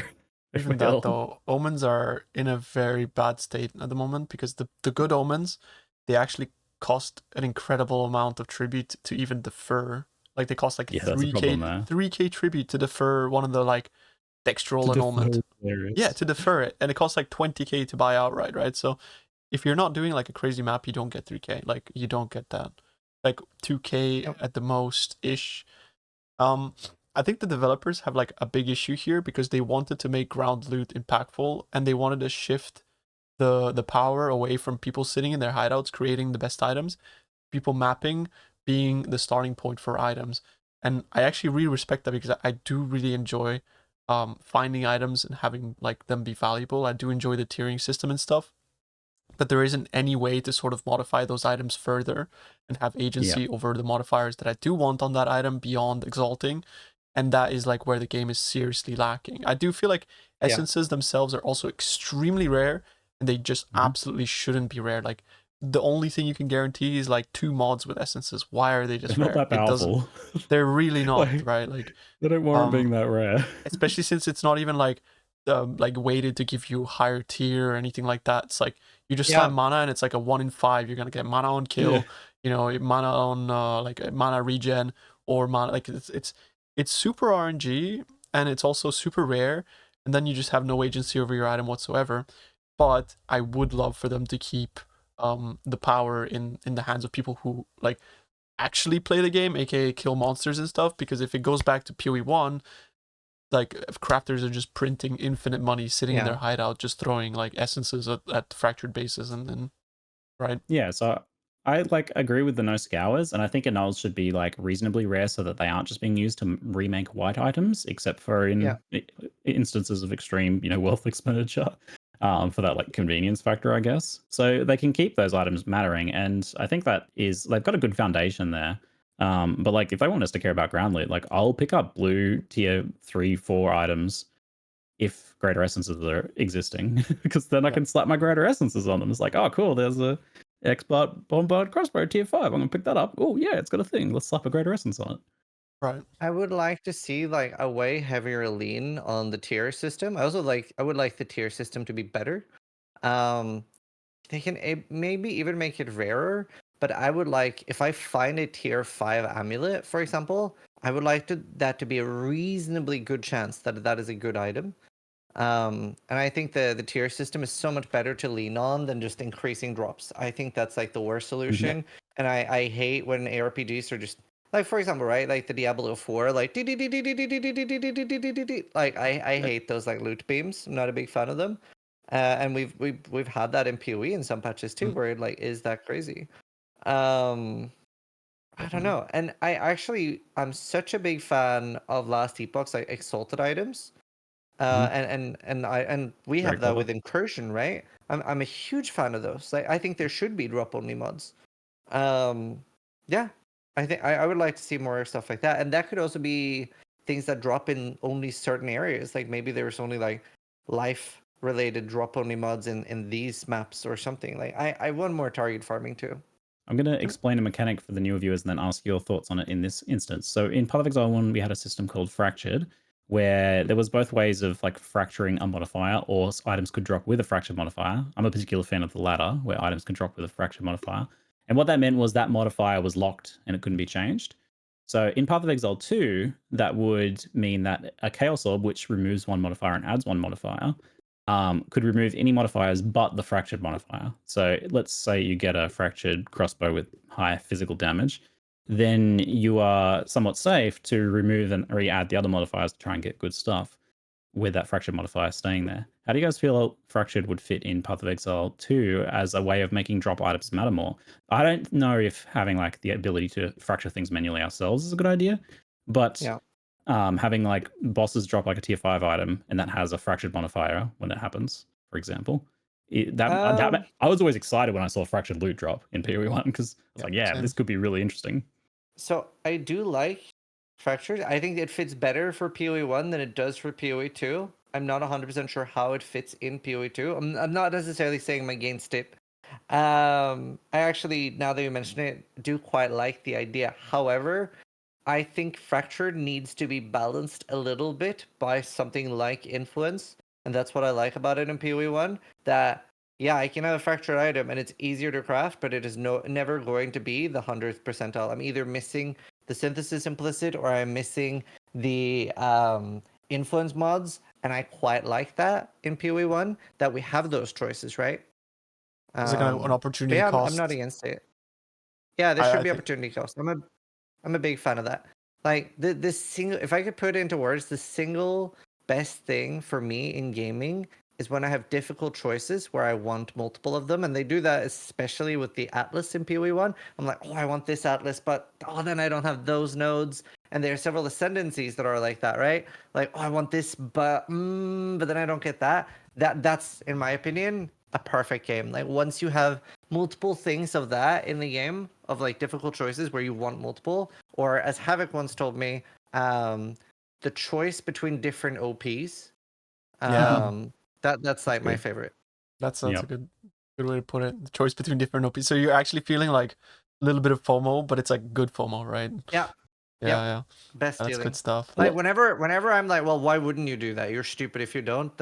I hate Yeah. that. See, like that, Not I felt that making a with nodes decision. like Wandering Path or like Back to Basics, like, and that's kind of like the problem with those nodes is that like softcore trade. This is a big problem in softcore trade. Like hardcore is a completely different game. You have to like not die, so that's yeah. But in softcore, if you add something like that, that is the new standard. It's a normal. Like if you're not running that, like you're dumb. And unfortunately, I Yep. feel like the kind of going back to like your exalted item thing. I did really like exalted items from last epoch when they were first introduced because it did feel like it was kind of like they didn't feel like so powerful, but then it felt like you hide everything except exalted, and then that's the new normal. So that's a problem where like it's like a game dev issue. It's just like I wouldn't know how to solve it. But how do you That's not true. make that the new normal and like everything else doesn't matter, right? Because that would sort of be the problem, and that's kind of like what fractured items in a way do if there isn't the higher alternative as you just mentioned is everybody would just have a fractured item and then there wouldn't be a choice like outside of that, right? So They just have to be rare. The problem in Last Epoch is they're quite common. You do yeah, find a lot of them. Like, and guarantee you, if you found an exalted orb or sorry, exalted item every 6 hours of playing, you're not going to be hiding rare gear. For the last Epoch players, exalted items in that game are items that can drop with an affix that are higher than what is normally legally allowed. So Correct, whatever yeah. the highest physical on a crossbow could roll, it can roll 10, 20, 30% higher. And sometimes they were very substantial as well, like plus skills, for example, could roll significantly higher on an Yeah. exalted item. So those This were is like the chase thing. like this is a perfect thing to couple in with tiered items, right? Like if you make tier 5 substantially good and you have the exalted thing, like this could be like it'll be like tier 5 with like an S next to it or an H, right? Depending on some sort of drop only mod. Then you're really excited, you identify it, and well, you actually don't get anything because you don't have OBS open, you're not a streamer, you're not gonna get any good loot, but then you'll open up a Shorts of Darth microtransaction, getting something crazy, and you're like, fucking streamers. The interesting thing about the exalted items, though, is that they made dropped items matter because they could only be obtained by drops, not by crafting. Because that game has a very powerful crafting system. So, and that's like what they're doing with PoE2 is trying to make dropped items matter. Yeah. They've just gone a very different way about it. Hard to do Um, both. yep, Yeah, very if you do a hard. very powerful crafting system, it's very hard to make dropped items matter. So that was their solution. Here, their solution is to like put some limits on how much you can reuse the same item effectively, because that makes dropped items matter too. Two different angles Yeah. at the same thing. So a lot of the choices that you talked about come from just having sheer variety of crafting. But one of the whole things with PoE 1 to 2 was the fact that they were making this game a bit less like bloated and convoluted and not having Yeah. 5 different options for crafting. So I'm sure those will be added over time as new like crafting systems are added. But right now I think it's about finding what's that core crafting system. And I'm curious how you guys feel about like the idea of things like omens, for example, which seem like they could be a core crafting system, being behind one specific league mechanic. Do you think that's a good or a bad thing? Or would you want it to be done in another way or add more crafting systems? I would like to see more crafting being part of the base game too. I think that's a bit of an issue. Um, Do you have any ideas of I what? just, I mean, Scour would help a lot. I don't think Alteration should make its way back in to PoE 2. And Scour? honestly, yeah, I think Orbis Why Scouring would be Scour? okay. Because that doesn't circumvent the Uh, whole like dropped items matter because you can just keep reusing the same base. Depends how rare they are, I guess. But I guess yeah, if they were like you're divines. probably right. Honestly, I don't necessarily have a lot of suggestions here, and I Mm. really want to see what they do with it. So I'm sort of trying. I'm trying not to whine too much about crafting, even though I don't currently like it, because they clearly have something they want to try. Yeah, I feel the And I same. kind of want to like let them, if that makes sense. I just want to be like, okay, show us like what do you have in mind? Like, let me see what you have in mind. I don't love what's happening currently, but clearly they don't want it to be like Yeah. PoE 1. I already know that I love the PoE 1 stuff, so yeah, it's a tough one. If it was just one change now, I'd just make great essence is way more common. And maybe Yeah. like the ability to have a bit more control over that Omens appearing too. on your maps and stuff. I don't like the idea of like scours or alterations because I do feel like the current crafting system at the very basic foundation of it does make dropped items matter a lot more. But like what Yeah. is missing is like once you do drop an item, what do you do with it? Because it's never gonna be like perfect for your build. It's gonna have like 1 or 2 mods that are good.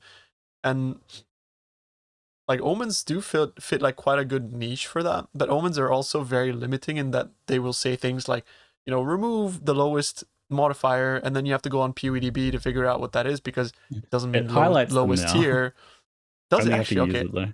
that's great. So that's a good change, but like beyond that, it's still very limiting in that like it just removes the lowest modifier. Like, what if you want to actually have that modifier? What if you actually just want to remove like? I think Harvest was the closest thing to like mid-tier item crafting that felt really good, that gave players agency, but it gave too much power. But then finding something in between what we have now, which is like a Grand Canyon, right? Like it's huge. But finding something in between that and Harvest would be like the sweet spot, I feel like. But I would like that to be also a global thing. I think crafting should be like a core part of the game, and mechanics should enhance your items further, like add stars to them or like add cool modifiers or whatever, right? Like they do in PoE 1, where you can just slam influences, etc. I think I having also think the Harvest. Go Oh, ahead. you go on. I was just gonna say, I think having this like meta crafting elements of omens is a good idea. Having them as items as omens, I think, is really like confusing and convoluted for most people, and not going to be something they want to ever engage in. As well as it being like from side content. I feel like that sort of a system, if they're going to have it and have it be having a prominent place in crafting, needs to be communicated and shown to the player and explained, and their options are more visible, way more better. And like it's interesting you touch on Harvest because like having it be some sort of like less itemized system probably makes sense, where it's like some sort of dare I say crafting bench. Yeah.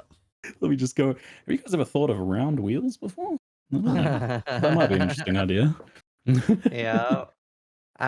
It's fun that you said Harvest because I really liked the big difference between Harvest and Graveyard, because both Yes. Harvest and Graveyard gave you OP items, and I feel like Graveyard was a lot less loved. And Graveyard basically just first super convoluted, awful system. I hated it so much. I remember I didn't even understand it at start. And then Steel was like, "Do you want me to walk you through it?" And like, it took us 1 hour and 20 minutes. He walked me through it. I crafted one item. I got a perfect item, and I was like, I hate it. So mad right now. And I think what Harvest had that like people loved so much was that it was like you always had like progression. You were always working Mm. towards something, and it was like very like clear step by step increment. It's almost like a survival game, right? Like if you're playing anything like Green Hell or Icarus or something, it feels so good to be playing through the game. And oh, I have stone now I have iron, now I have like bronze or whatever, and you're upgrading. Once you're at the end of that loop, you're kind of bored. But while you're going through those consistent nice upgrades, it's really fun, and that's what Harvest had. So I hope they find a way to give us that nice sense of progression. At least like that's all I'm hoping for. Yeah. Because Someone right suggests now we don't have it. We don't have Someone in anything. chat suggested the idea of like having your crafting resources go to a bench. So rather than it being like a thing that has its own specific crafts, if it was just a way of communicating those crafts to players, like if it was some sort of like effectively like a stash tab mechanic thing, it's like here's your various crafting resources and here's how they can apply to the item, so that you have your little crafting bench where here's your omens and here's what they can do. I don't know if that makes sense. The idea of just having a system that better communicates what crafting is available to players could be Yeah, useful through, and that could be done through like this crafting bench you know, concept. I'm a huge Recombinator fan of the Oh, original Recombs is so Recombinators. good. Yeah. Like so good. I'm such a huge fan because it removes items from the economy. It makes dropped items so worth. It makes like I found I like like that tier part. 1 flat fizz, yeah, and stuff like that. And it just it Actually, makes even like drop only item or mods super interesting, like the delve ones. I really miss the original Sentinel Recombinators. That was the most fun I had with items. yeah, now that you mentioned it, like take my Harvest idea and just like throw it in the bin, like Recombinators. I think Recombinators actually are like so on the money there, because like then items that drop on the floor matter. Like you have a way to sort of like, put them together, and like you still have like an RNG element to it. It's not like guaranteed, which is Harvest's issue, is that like with enough time, with enough currency, it's guaranteed. And you could kind of say the same thing about Recombinators, but there's like an extra element to it that adds like a little bit of RNG to it and gambling, which they like, right? But the problem here is that like, although I think a lot of systems would be amazing for players, the big elephant in the room is trade. And trade is a huge issue here, because you add things to a bench, Siggy, we have TFT. Like it's like this is inevitable. I mean, they can still be items that you can still move around, is what I mean. Is the idea is like your omens go sit in your bench, and the bench communicates what the omens can do for you right now. Like But you even currently then, have these available. That kind of creates issues of like crafting still becomes like a very top-ended thing, because the value of these crafts are determined by like mirror tier crafters or like things like that, which is like a very problematic thing in Path of Exile 1. Like with many currencies, it just becomes such a like, you just can't afford crafting, like unless you can't use vultures, you can't use Unicorn's locks, like you're never gonna divine an item. Like there's like these things that would be so good to be made available, but trade just kind of ruins those. And again, that is like a riddle. I have no idea how the developers could ever like fix, but it's like the biggest riddle with Path of Exile 1 crafting, which I have no solution for whatsoever. But the closest thing to what I would want to have in PoE2 would probably be like tradable recombinators. I think that would be great. Yeah, I do miss that, looking at a bad item and being like, this actually could be good if I do this. Yeah. I quite like that. It rewards like the game knowledge you build up over time, and it's is a bit fun and exciting. And right now we only have like Chaos Orbs, and that's just like a 1 in 6 shot to get something completely random. Yeah. Like I don't know if they want to do like some sort of remove random thing, add fire modifier style essence chaos or something, or I don't know, or recombinating systems, things like that. I don't know, but whatever they do, and this is what I was talking about with the bench, is just making it more accessible to more players, because like I just think crafting not being touched by a lot of players is like the saddest thing, because it can be so rewarding and fun. It is worth mentioning, at least for me, that I currently hate the way recombinators are in Settlers. I'm talking about Sentinel recombinators. I hate the current ones. Are like weird and powerful in a strange way. I don't know. I really liked the. Could you give a basic rundown for people? Yeah. how it works? So the way they work now, I actually don't even fully understand how they work now, because there's something about like some modifiers being unique. Tuna probably knows a lot about this. But there's some modifiers now are unique, so you can block modifiers sort of now. Can you explain that a bit better than me? Because I Yeah. didn't play with it enough. So there are modifiers which are like like modifiers that you unveil in Path of Exile 1, like that have either the order or whatever modifier that are like unique and cannot roll on items themselves. Those serve as basically a modifier that will increase the odds of you being able to transfer a mod from one item to the other, because the more modifiers you have on an item, the more chance of the things transferring. But if then it looks through your item and it says like, I have a 60% chance to transfer a modifier, but none of these mods can actually like legally transfer according to the code, then it's going to pick like the only modifier that can, which is pretty much going to be guaranteeing that you transfer over the blue mod that you do want, as opposed to the crafted modifier. So then you get in a situation where you have like, where you make 2 mod items and then you multi-mod them with all these modifiers that can't go, and you have like a 66% chance to just slam them together. Yeah. So if you didn't understand all of that, effectively, it's a system that's sort of there to prevent us from making completely broken items, but that system enables us to make way stronger items. Whereas when Sentinel introduced recombinators, the way it worked was it was sort of just anything could go on anything. So you could transfer evasion only stats on an armor base and stuff like that. Now this would result in really powerful items, but also we didn't have like abuse cases like what Tuna explained now, which I would say it's stronger now in Settlers, but it was more fun in Sentinel.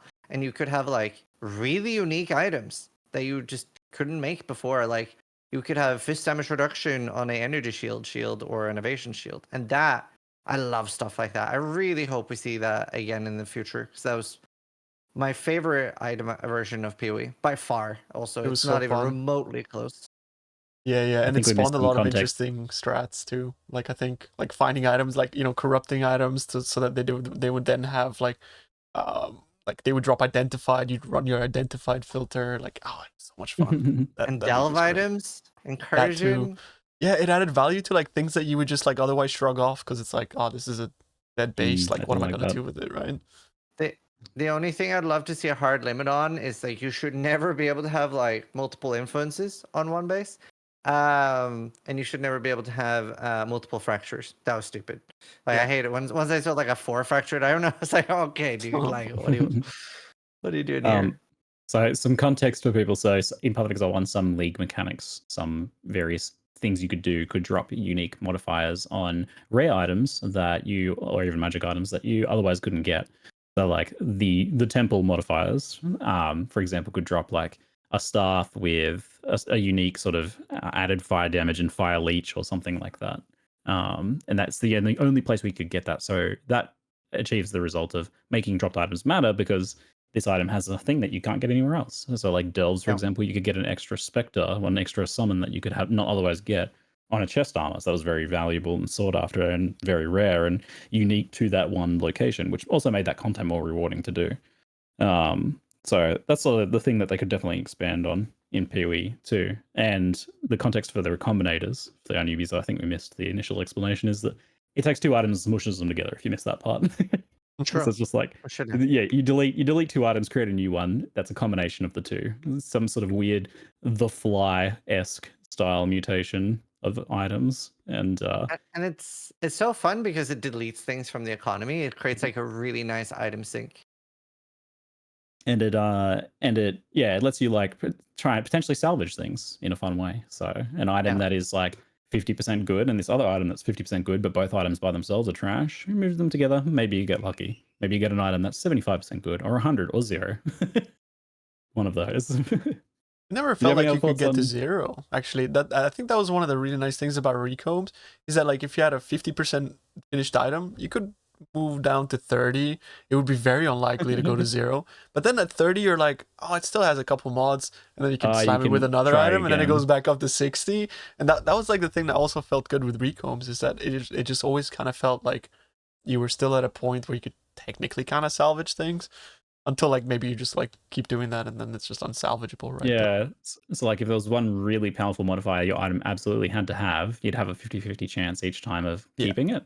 So if you kept it but the item didn't work out, you could try again. So you could maybe Exactly. get like a streak of keeping it until you either succeed or fail and have to start again. But yeah, that's fun. That's like that push your luck style game design, right? Which GGG love board game inspirations, and the push your luck style is an entire genre of board games. So that's something that I can definitely learn from more in the future. Any other thoughts on crafting or economy? No, I think we're pretty good there then. I feel Yeah. like there was some topics I missed in there somewhere, but that's okay. So part of this whole thing was like this patch 0.1.1, we got a bunch of fixes to really egregious problems or stuff that built up and was really bothering players, and a bunch of stuff that they could do quickly that wouldn't necessarily be massive meta shifts. How do you guys feel about them like holding off on meta shift balance changes and things that are going to affect builds dramatically until like a new league or whatever it is that they want to do? I'm not surprised because like it is such a large job. Like first I was sitting here thinking like, oh, they're gonna fix that, that, and that. But now it's like such a large list, like they have to fix all this shit, right? There's so many things that are like kind of out of whack with each other. Whether you're on the like things need to be buffed or things need to be nerfed side, like there's such a large disparity there. Um so yeah, I'm not surprised, I guess, that they're like taking some time to do it. I was already quite impressed and happy with how much different stuff they did in those 2 weeks. Like that we did get quite a lot of stuff. Not Yeah. necessarily too happy about the towers, I guess. Like I think there's still a little bit Oh, of that a was one I waste. forgot to ask about. Yeah, I'm like, yeah, we can talk about that after. Yep. Yeah, I don't know. I'm not surprised. Like it's such a large job. There's so much to do. I know like some build creators are both happy and sad about this because like on one hand they can make whatever build that's super OP right now and make a guide for it. And they know it's not going to get nerfed for a little while. But on the other hand, there's not like that, like interesting new builds cropping up as rapidly as if there's a big change. What about you, Tuna? Hmm. I'm like from a very selfish point of view, sad because yeah, I just want to like make new builds and stuff. But from the perspective of like where the player base is at now, I think it's like both a very bad decision to make like a new league at the moment because people are progressing into endgame and there's like a lot of concurrent players, Yeah. which like if you like because it's basically like in a way like a rug pull. You're just pulling the league from under them, and then they're like, "Why aren't you playing the cool league? Like why are you in standard?" Like, and all the streamers are playing like this economy reset, and at that point, either they join us or they quit. But I think a large majority of people would quit, and I think that would be a big problem. But this is the first time in like a decade as well where they have to convince people a league reset's a good thing because a lot of people haven't experienced that before. They don't have experience with that, and Yeah. the thing is like going forward, I feel like they should be more liberal with doing changes, but beyond the first one, right? Because like then they set the expectation of like we do nerf things, and then from there, then they can sort of like start getting people used to the fact that they nerf things more often. And I would like to see them not do it on only big resets because it's EA, like it's early access. Like you have to change things, and you have to see how that impacts the balance because they might change things and it might completely screw up something else. Like it like change doesn't necessarily mean that things are like all of a sudden good, right? So I think this I was the agree. only. Go ahead, Zids. Yeah, I was gonna say like I kind of feel like they almost have to or should, because they said they weren't sure if they were going to put in a league mechanic when they do like the new league reset wipe, and I'm like, you kind of should Yeah. because you kind of have to convince those new players that are playing PoE2 for the first time. League resets are cool. Here's why. It's like yeah. because if you don't, you're just telling them, well, you should start over now. Why? So you Yeah. lose all your stuff. You It's like, gotta bait them in with a new fun you gotta shiny give thing them. so that then they realize, oh hey, this whole starting from scratch thing again is fun. Yeah, you need the carrot. That's true. Yes. Yeah, I didn't even look at it so- from that perspective because for me, like having to jump back into POB, that's the carrot. But for new players, like they don't give a shit about that. Like Yeah, exactly. Don't They're care. just gonna follow your build. So, I think from GGG's perspective, this is the only sane move they could make because people really dislike having their build nerfed that they're actively playing. If you nerf someone's build that they were going to play, they're a little sad. If you nerf their build they're currently playing, they're very, very sad and rioting in the streets.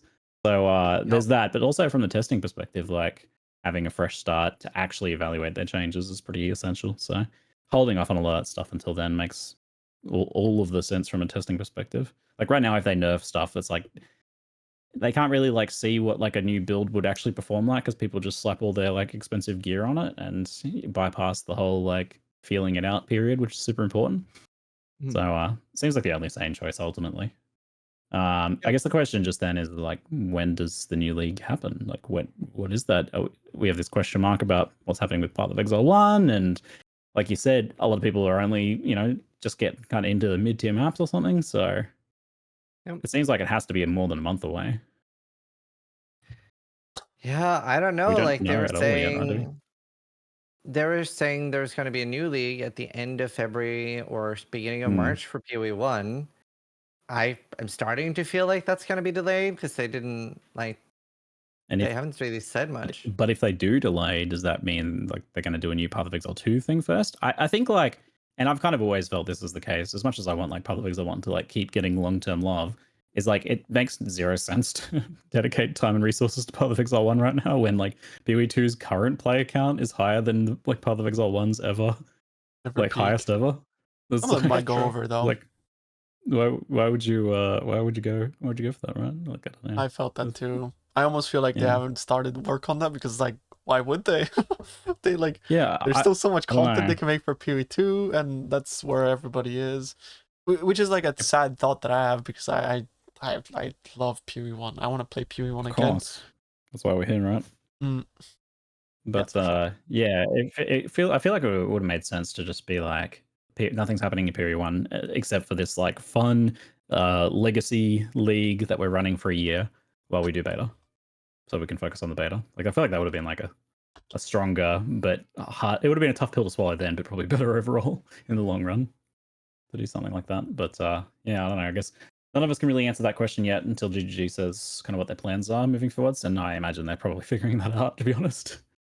So, yeah, I'm really curious because I got invited to by OSRS and they were like, "Do you want to come to Rune Fest?" And I'm like, "They're like, when is it? 1st of March." Ooh. And I'm like, "I don't know. I want to." Yo, go. It's difficult to make life plans right now, isn't it? It's like I don't know when PoE 2 is releasing. I don't know when PoE 1 league's happening. I don't know when the new leagues for this happening. It's like, how do I plan my life right now? Yeah. Ziggy, you want to do something in December? I have no idea. It used to be so nice. Every 3 months. It's been a while since that was the real. I know. Yeah. I like that reality. You did bring something up that I completely missed during the endgame section I wanted to loop back to. So towers. So they changed the map layouts of towers.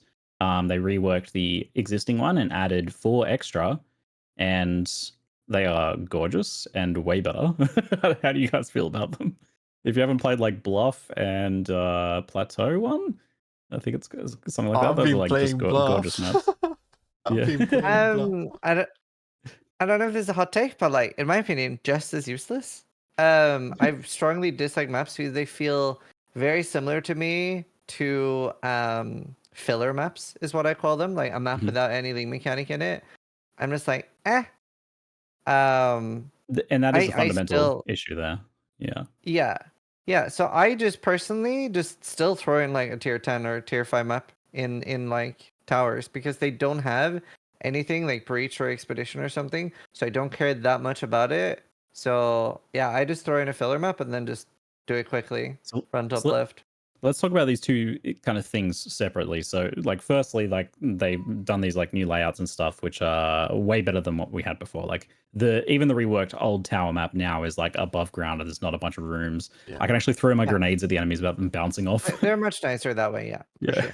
So the layouts are definitely worth checking out if you haven't yet. But the effectively what Ziz is talking about is the fact that if you haven't kind of thought about it too much yet, is tower maps are just ultimately a lot smaller than regular maps, and they don't have other league mechanics in them. Like you can get they can be level boosted with corruption, but that's it. I think they can have essences and strong boxes and stuff, but they can't have like breaches and all that other stuff.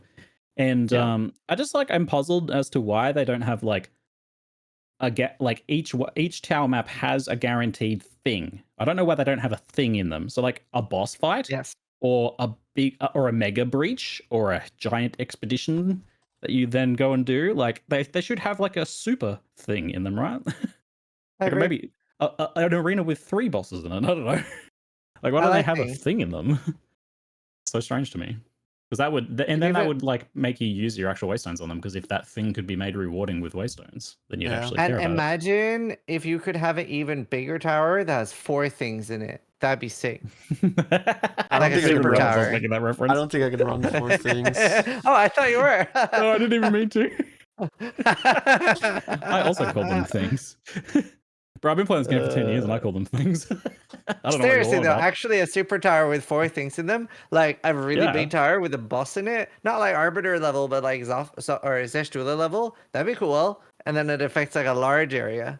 When they said towers, I got really excited because I thought it was going to be like a tower climb. I don't like that's like a Right. isekai lit RPG genre or something. It's like the idea where you just like you have a floor and then you do some thing on there, and then you move to the next floor and you do a thing, and there's a boss fight, and then there's like a bunch of waves of enemies. Like I could have done like these like back to back combat arenas or something. I was like, oh, it's a shame that it's not that. That it's just like small map. Yeah. Is strange choice. So hopefully they are cooking more behind the scenes there. But I mean, if whatever they do is to the tier of what the new map layouts are, then that's going to be a big improvement. So hopefully the next thing that they're doing is, another leap forwards like that. I like Yeah. this tower concept. I think that they could do stuff with it. They just need to have things. More thing. More things. Don't you think that Instead like of the zero thing. system itself of tablets is kind of like reminiscent of sextants, but with added like more annoyance? 'Cause that's So, that's yeah, kind of let's how it talk feels about- like when you're in endgame, right? Like when you're trying to do your breach Let's talk about setup tablets. and Mhm. that kind of stuff. I think it's more similar to first iteration synthesis, where you would set up like I used to call them quads or whatever, The but like when you would chains, yeah. set up, Build your map yeah, and then run right, it. Yeah. yeah, you'd set up like loads of those, and it maybe took like an hour or 2 to set up, but then you get like 300 GCPs in like 20 minutes, something like that.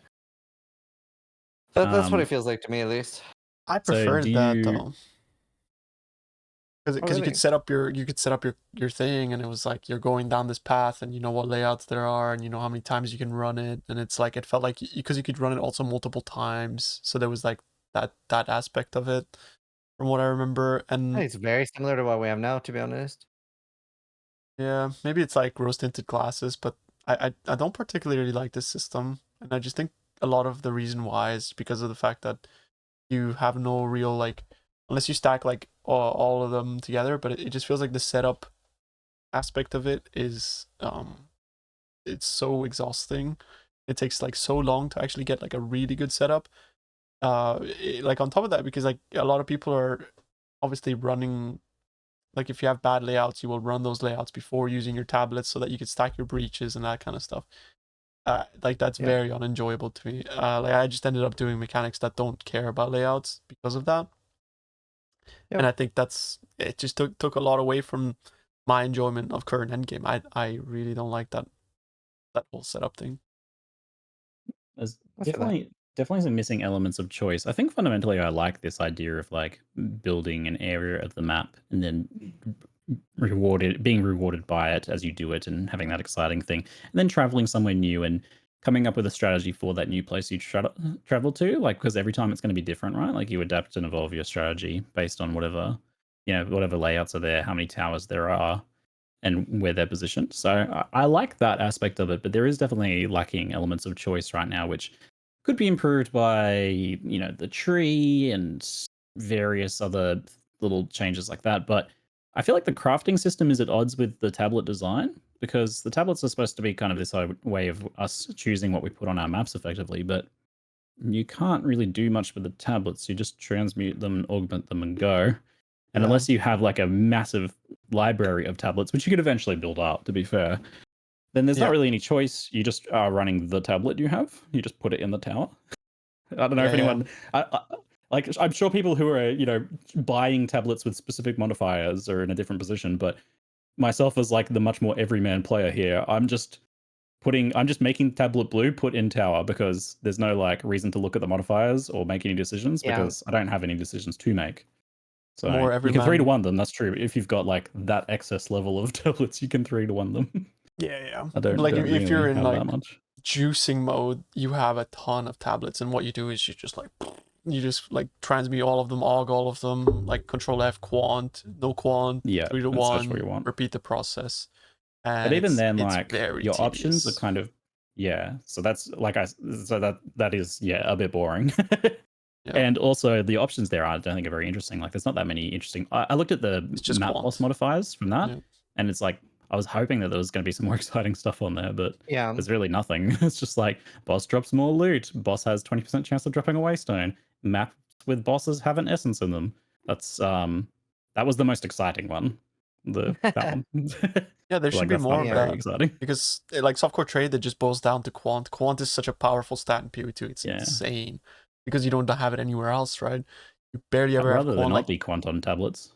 yeah, there's like maybe 30 quant on maps, but then like when you get like when you really set up Quantity your for breach skills. squares and you have like your things, you get like 200 quant on your map. Like the difference is night and day. It's like insane. Like you will drop divines, like multiple divines per map. But the whole setup aspect of it, so exhausting. And the like for me, the main thing that's stopping me from enjoying Path of Exile 2 endgame is the layouts, man. Not being able to choose the map that I want to run, and running that map. Like you could have like a set of like 4 maps, sure, but like not having like that agency over the layout that I run is just so exhausting. It's beyond exhausting. It just makes me not want to log in, and then I want to log in, but I don't want to do like the shit layout. I do not want to do Vol Factory ever again. Like please. Wall Factory is Yeah, really rough. Like, I- but there's so- so many rough ones. Oh, you just reminded me, like there's a whole other endgame change they made. This is a big patch, where they like made it so that certain maps have more benefits kind of behind the scenes. So some maps Yeah. have more rares in them, The some maps density is have more good. pack size.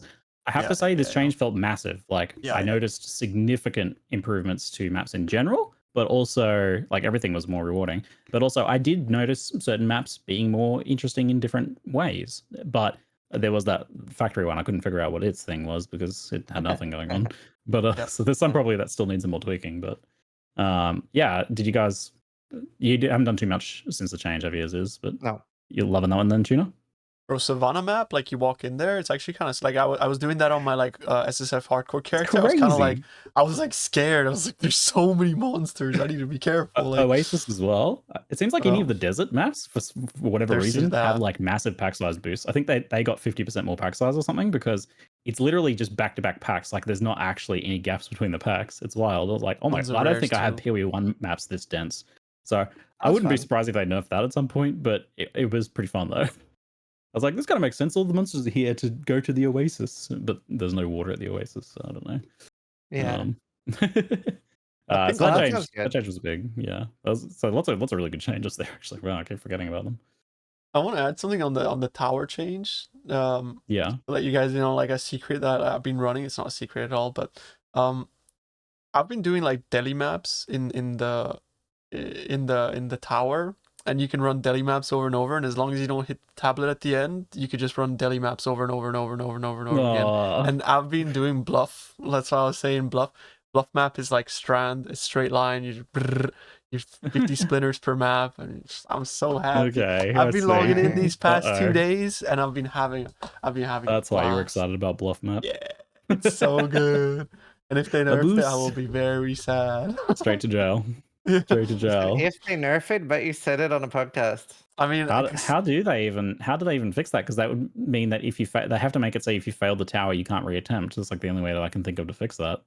there was so like Delhi is such a weird mechanic in that it doesn't care Yeah. how big the map is. You will always get the same amount of splinters, and that same amount of really? splinters is not guess I could change modifiable. Having quantity on that doesn't change anything as well.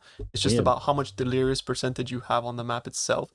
It's really bad. That's Like very unfortunately, strange. it's really bad. But like what was like people were doing this and they instantly hotfixed it, is if you put a deli map inside of a deli hideout, like a hideout, you get 50 splinters in like 5 seconds, and it was just ridiculous. And people were attempting them over and over and over again. But they made it so that like the second time you run That's them, the point of those maps. they don't drop any loot now. Like the second time you run the hideouts, no loot whatsoever. And yeah, there's some like cheeky stuff going on where we're just like, but like the tower thing is so nice. I'm having a lot of fun, like genuinely having a lot of fun running one layout, and that made me realize that like if they fixed the layout, I would actually just be loving PoE 2. But the fact that the layouts themselves just feel so draining to run, and the terrain collision as well, like it feels like everything is, you just get stuck on stuff. Fix the maps, everybody will be happy. I genuinely think all of softcore trade will just be happy if you fix the maps. Yeah. There's some like beautiful tile sets and some like clever map ideas, but the layouts in general do feel like very procedurally generated. And I don't mean that in a complimentary way, which is a shame because GGG is the like industry leaders of procedural generation for maps. They've come up with tech and design band-aids for this thing specifically that does really, really interesting things that you would never really notice in the campaign, but has made like Path of Exile 1's map generation and campaign like really work really well and way better. And they've always said like procedural generation shouldn't be true random, but the maps feel true random, and that's not good. That combined with like a lot of awkwardnesses in the layouts, weird doors and switches and things that you can't see that you can't path through, or things that you look like you can path through but you can't. Those, I imagine a lot of those will be tuned over time and improved. But that combined with the general size of the maps is an interesting phenomena when we are expected to run so many maps. Like to get from one tower cluster to another tower cluster, you are putting a lot of maps in, and then to run around to each of those towers and set up, that's a lot of maps. And then you're actually going to run your maps that you've set up. So there's a lot of maps there. Or even just to travel between citadels. I'm like, that next citadel is like 20 maps away. I guess that'll be like a day before I get there. Because and it's not like you can just go to the boss. Time. Yeah, you can't just go to the boss and like be done with it. It's like you gotta do the whole thing, and then it's like you miss the rare. Yeah, and map completion is much more thorough than ever before as well. Where you need to hunt down each of those rares and things.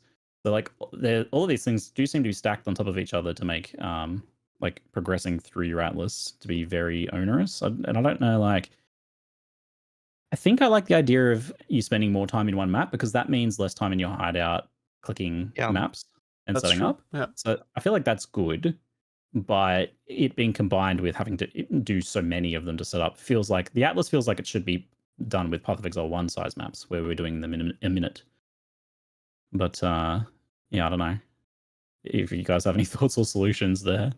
Run bluff. No, I agree. They are too big, and I feel like there are more maps that I dislike the layout of than that there isn't.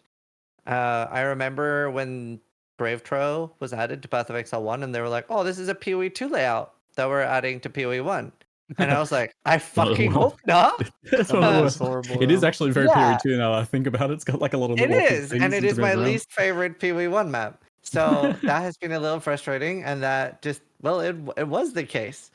So I don't know what's so wrong with, like, I love Shore, I love even like Strand, Pier and maps like that, but like not every map needs to be Strand and Beach, but like Mire and Val Ruins and Val Forge, too far oh my god, it makes me not want to play the game, to be honest. There is actually a lot of them I like. I don't think there's not many that I don't like, but it's just kind of like many of them have some little bits that are a bit annoying, and then the ones that are bad are really bad. But I feel like the Atlas map itself should have less nodes on it, maybe. Like, like so that you don't have to do as many maps to move between them. Like, it feels like you're doing a lot to get anywhere. Yeah, and that's fair. I don't know. If a Citadel was only 4 or 5 maps away instead of 20 maps away, maybe it would not feel so bad to have the maps be so long, you know. I think keep the maps long, but like need less of them to travel around might be good. Or have some variants, but I don't know how you do variants without it being really awkward. So by that I mean, like, if there was like a waystone you could put in that was like a short map, and you use those to travel around, for example. This has don't know created how a you do massive that, problem in softcore, right? Because people are running T1 maps to speedrun citadels, and they're just putting T1 maps in, like get to the citadel. Yeah. They're using like temporalis Yeah. or whatever else to go super fast, or like Uh-huh. Queen of the Forest. Uh-huh. They're just speedrunning, and they're just creating so many fragments. That's kind of lame, isn't it? It's super lame. I like It's the not idea fun of at all. giving you rewards for doing low tier content when you're like Yeah. designing a strategy around that specifically, but just like using it to effectively skip is I don't Exactly. know. It's like the problem that you just mentioned. It'd be cooler if you could like somehow maybe like speed up the process or have less nodes, and maybe people would be less incentivized to just like put like low tier maps in, right, or something. Yeah. Mm. Yeah, I don't know. I don't know if it was like a this sort of waste, like waystones to me actually sound like a way to like move around, right? And then so I feel like there should be two things: waystone and map. So like one thing is a waystone, and that's actually Yeah. just like a short, somewhat linear layout. It's like running along a road, and I maybe have to like defeat an ambush there. It's the travel item, and then there was a separate item which was the map, and that was rather than a waystone, something you put in that's much more substantial. It's what we have now. It's Yeah. the thing with like a bunch of monsters and a boss and mechanics in it. So I don't know. It feels like maybe dividing those into two separate things would help that as well. I mean, for me, like being able to actually just recycle like a one node would make such a difference in the game right now. Like the fact that everything is consumable on one node, like you put all your towers and the bonuses are there, and now they're not. I just feel like it's a massive downgrade. It just feels like a massive downgrade from Sextons, which were like, you get 4 attempts at this map and you can run whatever you want within this radius.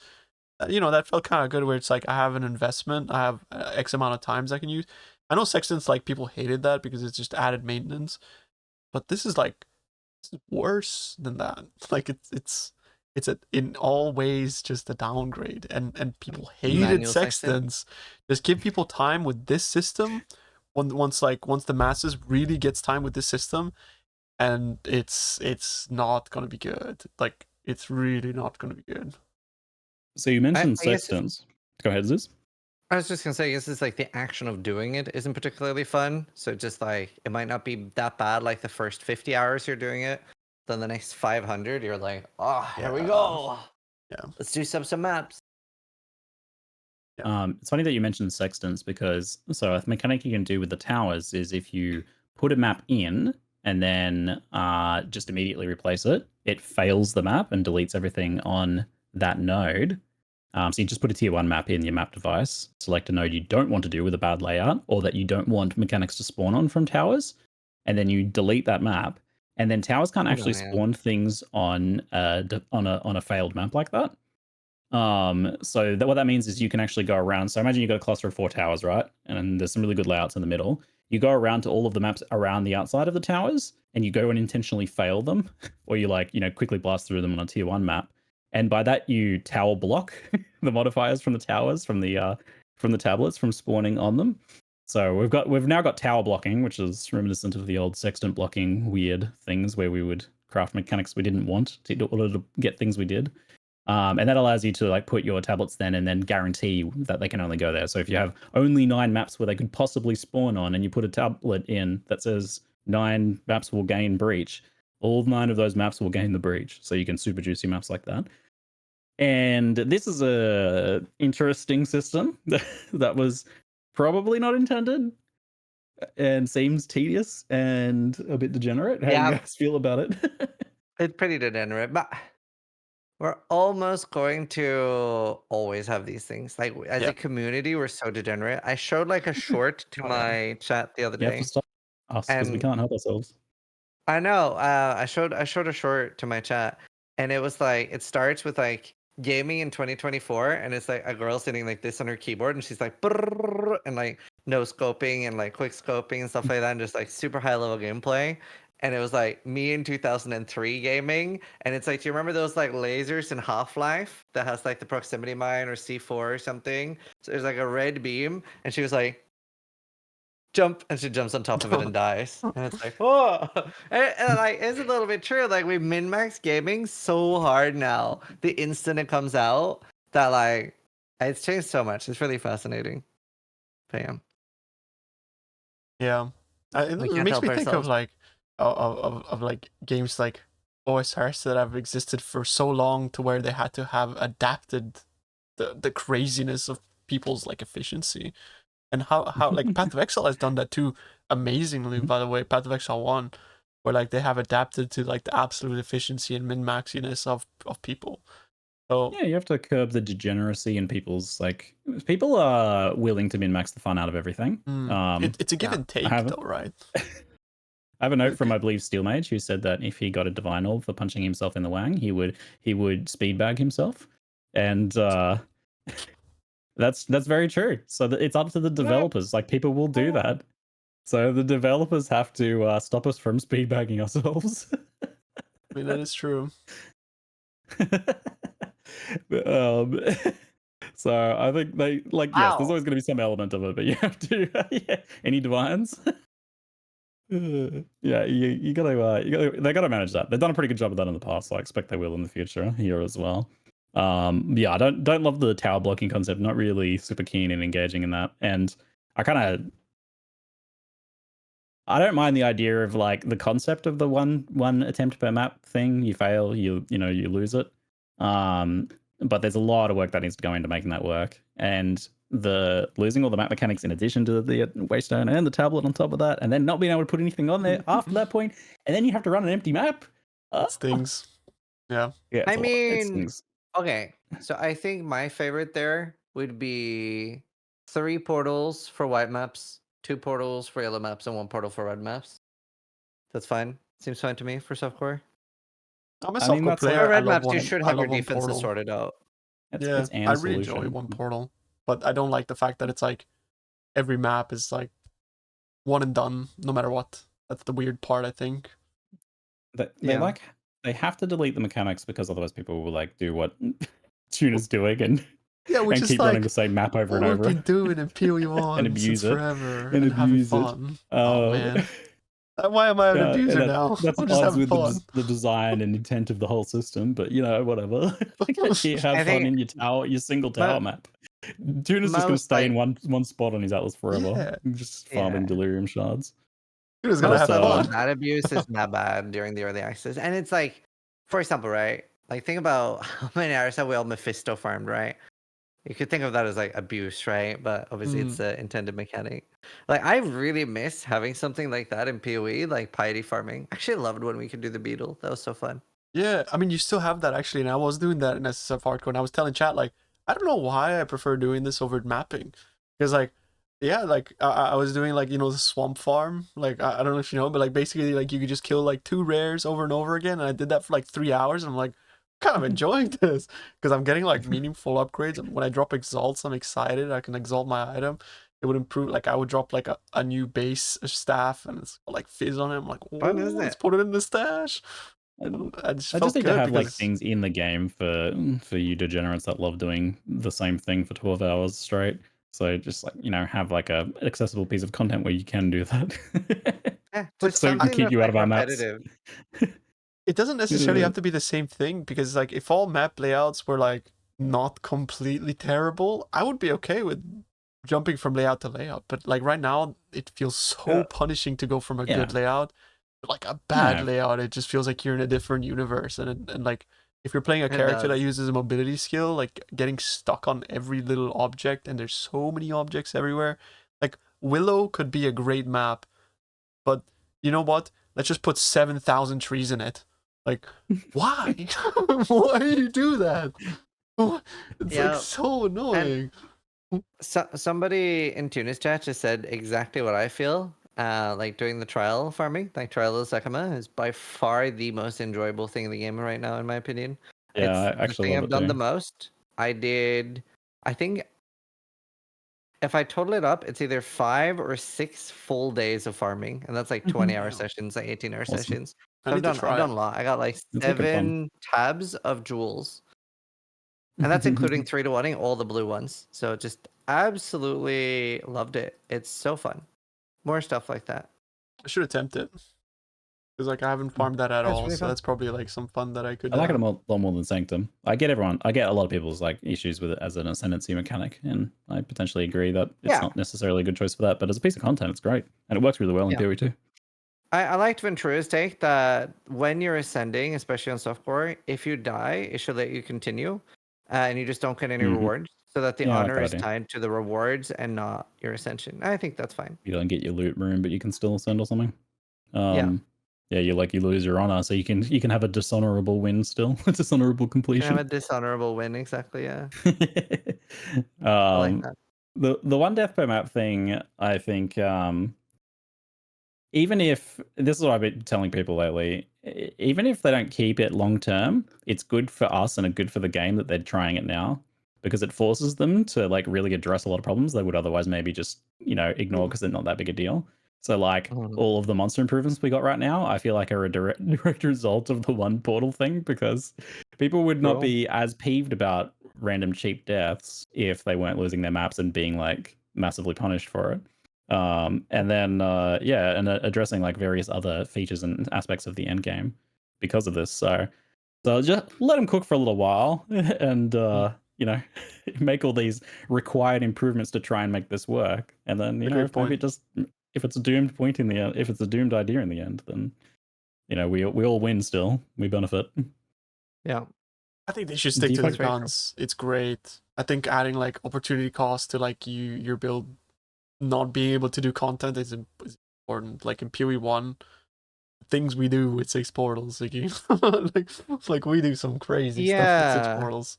I mean, it's an easy take for me to have, but I do like it when I have to have a bossing build and a mapping build. Now, obviously, that is a bit of an anti-casual take in a way, because obviously, the more casual you are, the more you will maybe like having a build that can handle everything.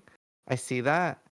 But I loved any patch where I'm like, oh, I'll have like Spark for mapping, but my Spark can't kill bosses at all, and then I'll have an actual like bosser like that. That's pretty much the only thing it does because it's so slow. I hate mapping with it. I love that. That was a thing in think if they PoE1 were- back in the day. Yeah.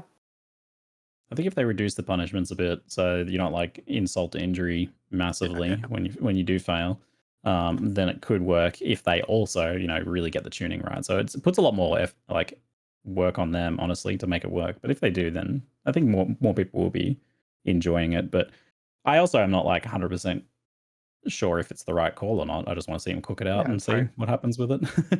Because it might be the case that this whole unforgiving one attempt thing only belongs in certain side content. Perhaps that could be the answer in the end. I don't know. We'll see. I guess how this plays out. Do you folks have any other final thoughts or anything before we wrap things up for today? I mean, I would just like to say that the flip side of 6 portals is the crazy variance of damage and on death effects that we have in PoE1, because the developers have on multiple occasions said, you guys are too OP and you have 6 portals, how else are we gonna stop you? Right? 6 portals are layers of defenses. It's like we have to one shot you constantly then, like, without you knowing what's happening. One shot is the layer of defense of the Yes. monsters from you getting too much out of everything, right? Which That's is why I like wanted to doesn't cook it. create. Yeah, I don't want to get there again right away. Yeah. We might That's- eventually, that's- but maybe like in 10 years, please. And Yeah. I think like recovery and energy shield recovery and all that sort of stuff is going to need looking at a lot, very closely to help support that idea too, that they don't have to resort to one shots to killing us. yeah. I much prefer. I way would rather lose the war of attrition towards bosses. Like that's way Yeah. more fun, and then feeling super incentivized, like, or feeling very strong for having invested so much into regen and stuff. Like that's always fun in my opinion. That happened to me in the campaign too, and I loved it. Like every time it happened, I was like, yeah, that was awesome. When I like died to a series of things that happened over like a pretty long period of time, I was like, yeah, awesome. It took me 20 seconds to die there. How cool is that? Yeah. And I actually had moments where I was like, okay, I'm surrounded. I could panic right now and I would die in like 5 seconds maybe. Or I could, calm down and try and fight my way out. And I did that and it worked. And I was like, oh my God, that was awesome. That would never happen in Period 1. It's great. Yeah. I it can really work. loved, like, I do have to say, like, if anybody, like, if you're looking for fun right now and you're like kind of stuck in softcore and not having too much fun, try SSF hardcore on a monk and take your time and farm things and play as if like play like the developer mode, like the vision of like how you think that it's so much fun. I really loved it. But then I got to maps and I kind of got bored. But the experience through the axe and like farming the zones and upgrading your character, was genuinely really good. And I do think that if you're bored with the game right now and you're listening, you just try SSF Hardcore on Monk, play Bo Act 1 and go enjoy it. It's like, it's just honestly really good. Like, I really, really liked it.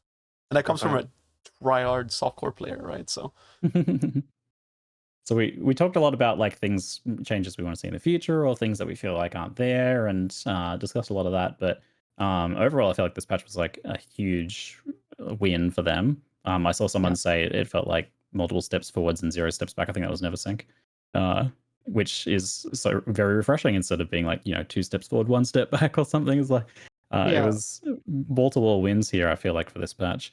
I think some people complaining who like had specific mechanics nerfed around their builds and stuff like that, but as an overall thing for the game, it's like a huge, massive patch that made, for me, endgame way more enjoyable. Like, I didn't find endgame very enjoyable. I re-rolled a new character because of it, but now I'm actually kind of loving it. Want to play more.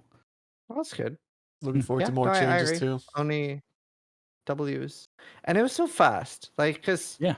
obviously, like, it felt like for some players, especially us that were no lifing over Christmas and stuff, it maybe felt like it was a while, but they only did that in 2 weeks, so it was quite nice. I had a Christmas break like regular humans that they solely needed. Yeah. And then Like came back and knocked out of the park. most of the team wasn't even back, I think. So it was like a very small, reduced team that did do this work over 2 weeks. So once the whole team gets back, I think GGG are like an absolute unstoppable machine when it comes to like making content, and so I think we can really look forward to seeing a lot of changes soon. Yeah. Or maybe they did like everything they needed to for this first one. Yeah. I really look forward to it. PoE2's got like a really good foundation. We just need more, you know. Yeah, more things. Just want more of it. More things. At least 4 things per Path of Exile 2. Let's go. Alrighty, folks. Thank you very much for watching the podcast. Thank you, Tuna and Ziz, for joining me. It was a great chat. I enjoyed myself. And thank you so much for hosting. Thanks for having me. Bye. Bye. Yo.